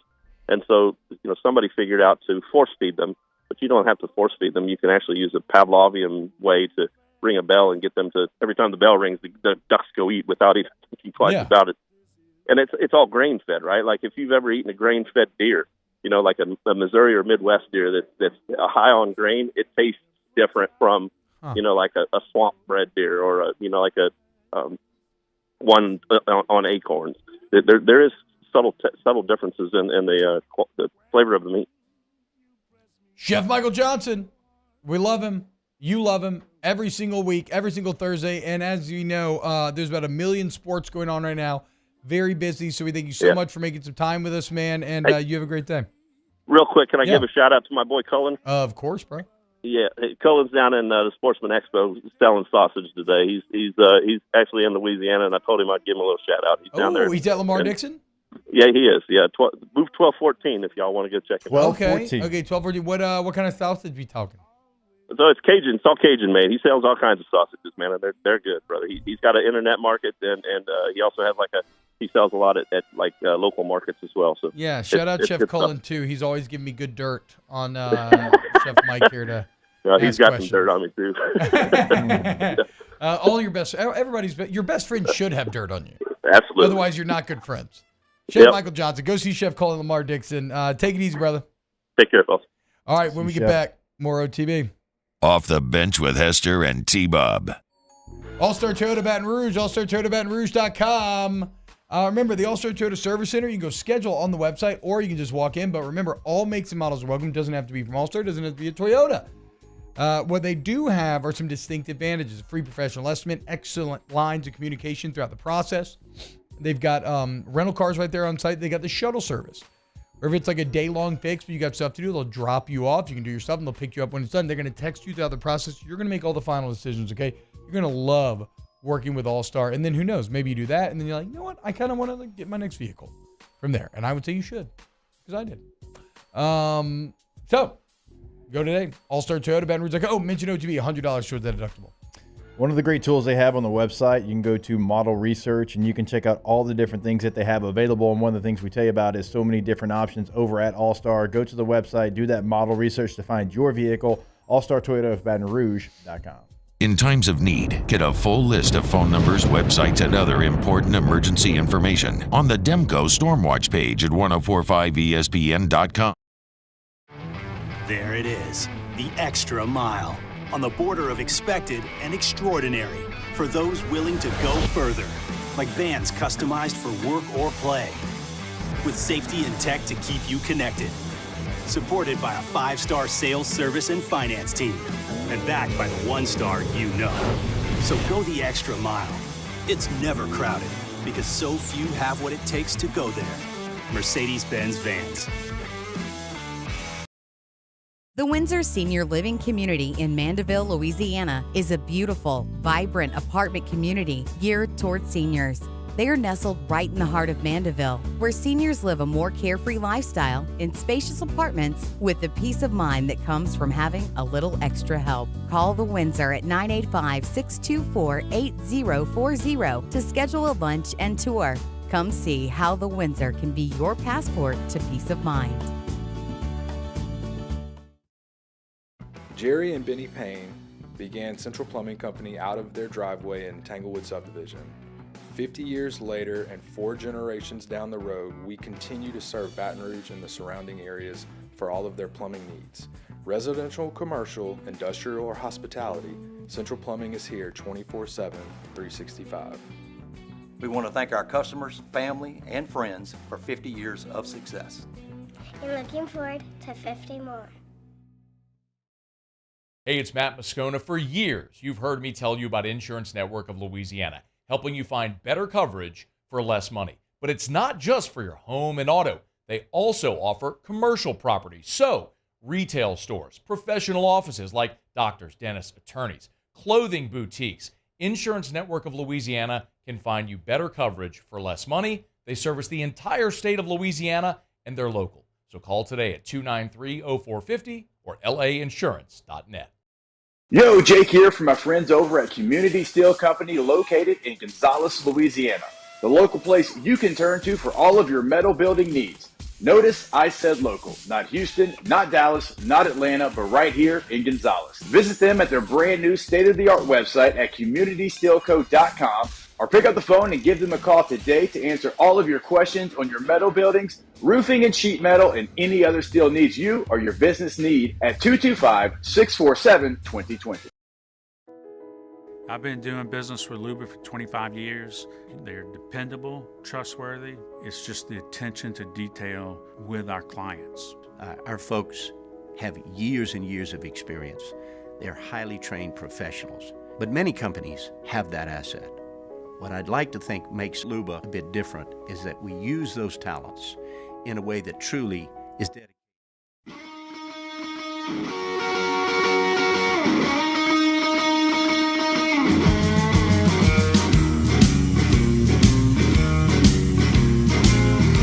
All-Star Toyota presents Off the Bench with Hester and T-Bob. ESPN Baton Rouge, New Orleans, Alexandria, and 1130 The Tiger.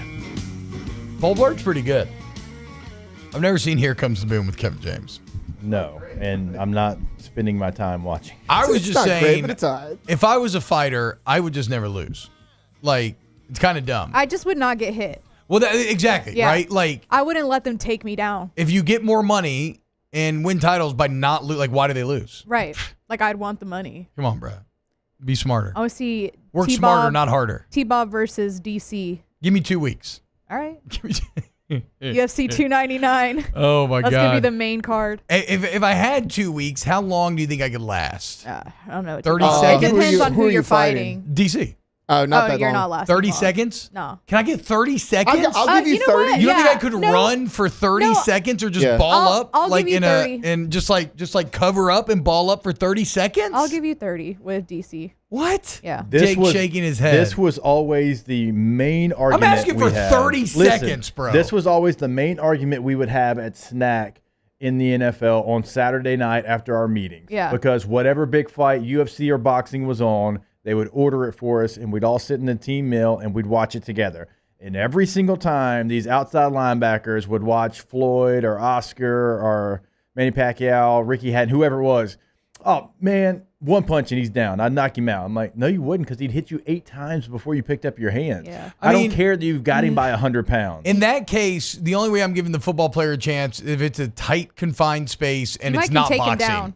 Yeah, if it's if it's not boxing, I give you an outside chance of sneaking in and maybe just you want more like him. you better hope you get jiu-jitsu. No, not for me. I'm just talking about in the specific instance that Jake is talking about. That's what I'm saying. Yeah, you have like an elite pass rusher, and he's like, I could beat Floyd Mayweather. You can't beat him in boxing. No. Maybe if you could just no holds barred, like more UFC, like eat a couple punches on the way in and just like try to swallow. But then again, you got to be able to catch him. And I don't think you're going to be able to catch him. Well, I know. I don't know if you're going to be able to catch him either. The TV show Shaq Versus that he used to do, he was sparring Oscar De La Hoya. Yeah. And Oscar was tattooing Shaq. Now, Shaq didn't go down or anything, but Shaq was hitting Oscar with everything he had, and Oscar didn't go down either. Really? Well, because those people trained to take punches. Like, you got to have a strong chin to be able to take punches like that. Oscar was like...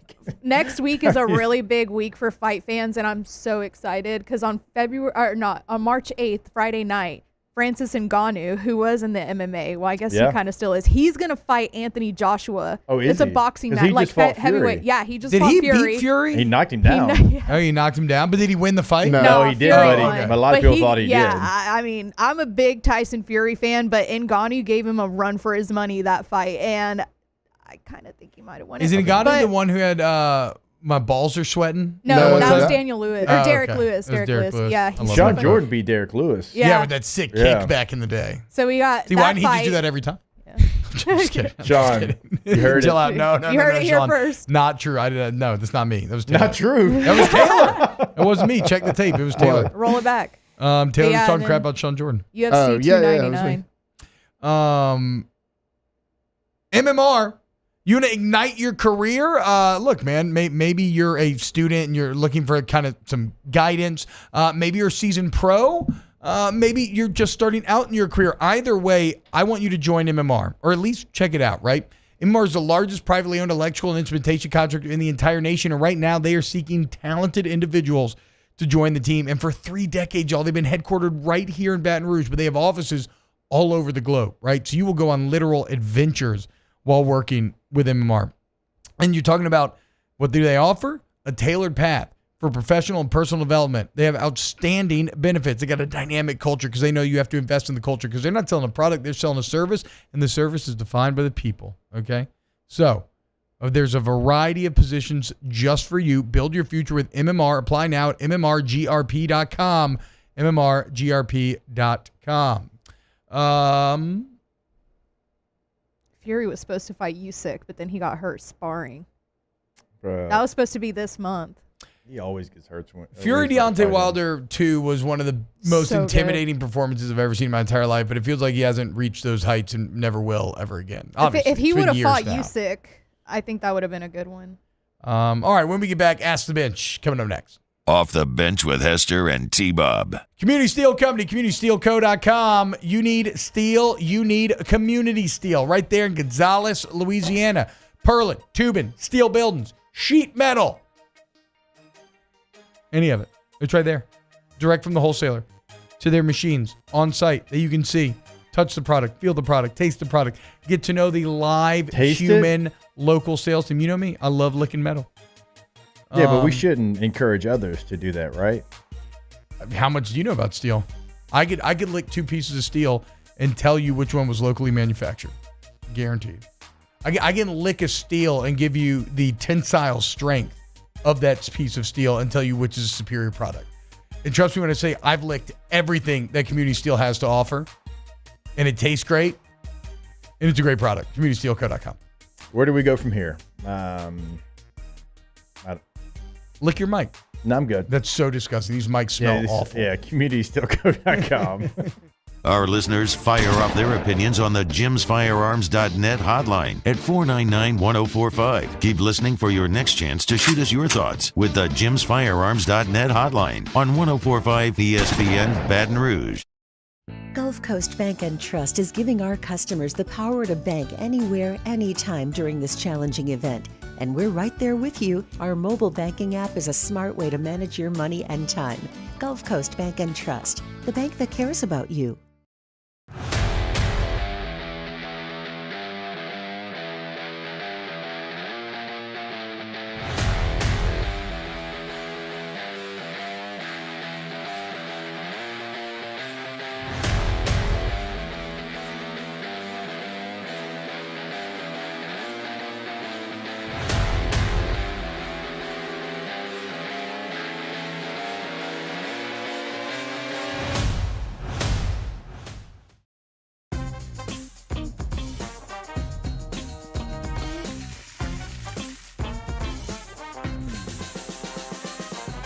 The best kept secret in town is out. Discover Tallulah at the Renaissance Hotel on Bluebonnet. There's never been a better time to catch a John Deere deal from the crew of Sunshine. Ask us about our low monthly payment options on our tractor packages and let the good times roll. With equipment strong enough to power one of the world's largest celebrations, we've got your needs covered too. Learn more about what it means to be powered by Sunshine at sunequip.com. Some restrictions apply. See dealer for details. Offer ends April 30th, 2024.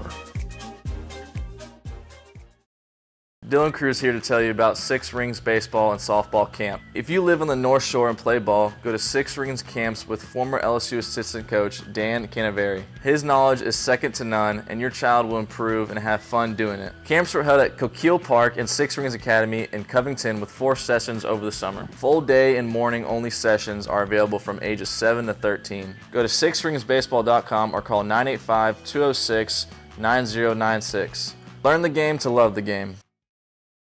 Breck teamed up to reimagine your parks, and you imagined big. With your help, we went to work, creating 12 beautiful community parks across the parish.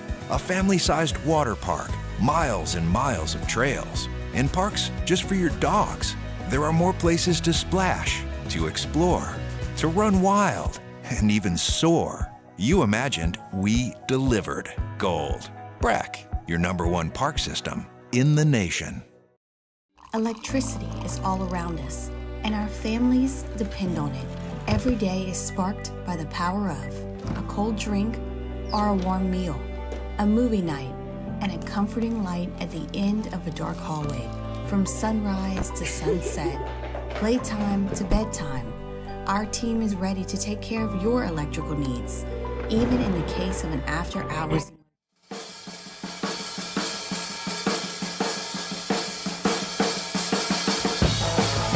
All-Star Toyota presents Off the Bench with Hester and T-Bob. ESPN Baton Rouge, New Orleans, Alexandria, and 1130 The Tiger.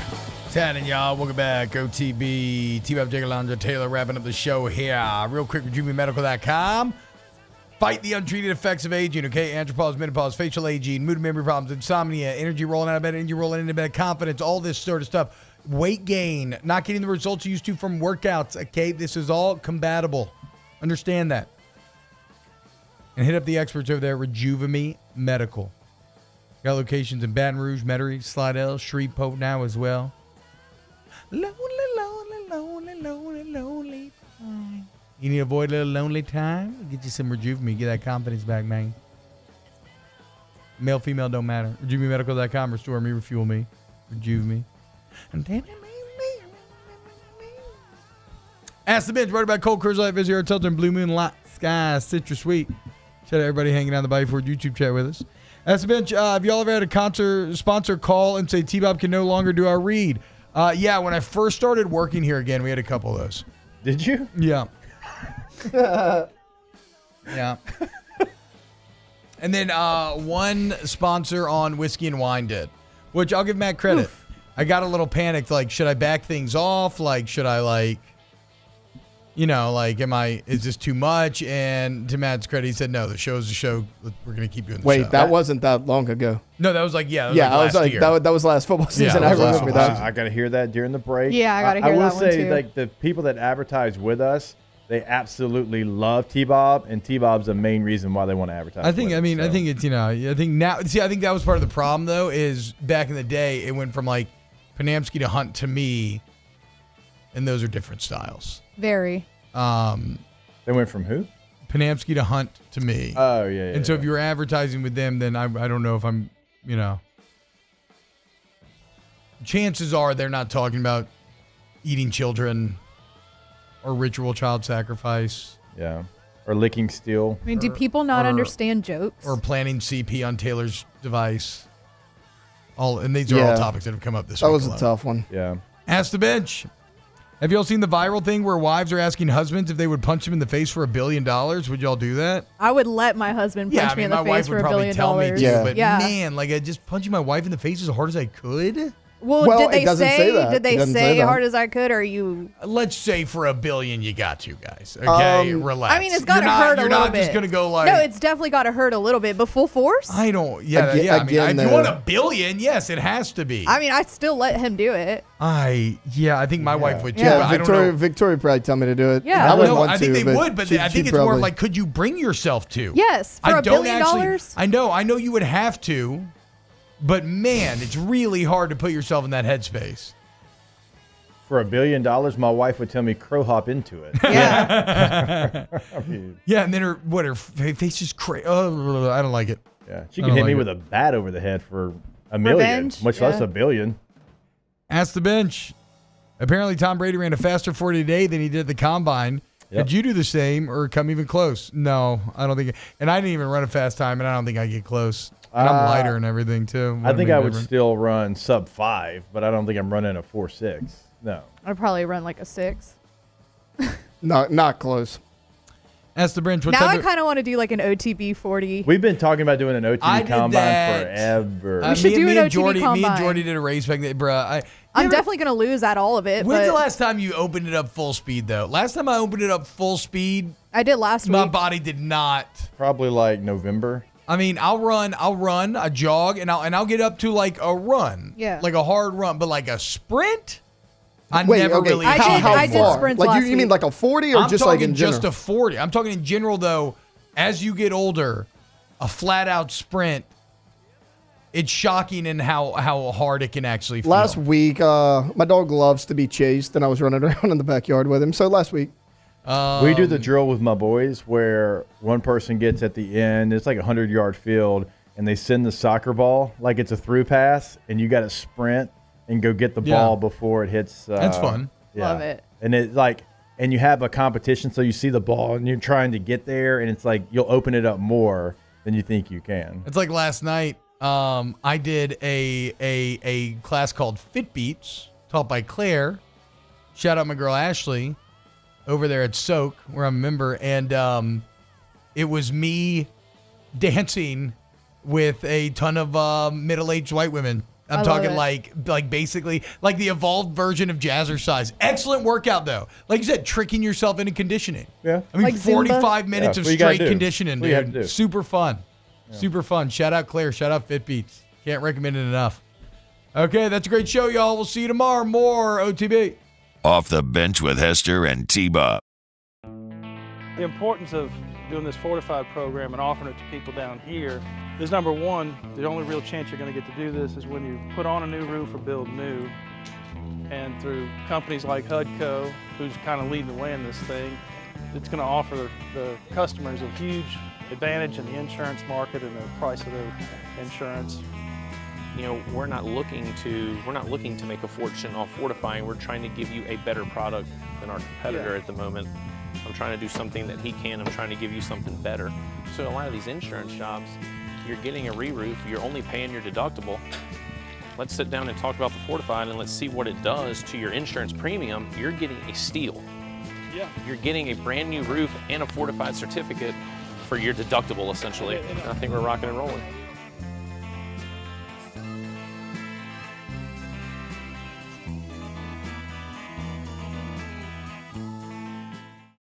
Hey, it's Matt Moscona. For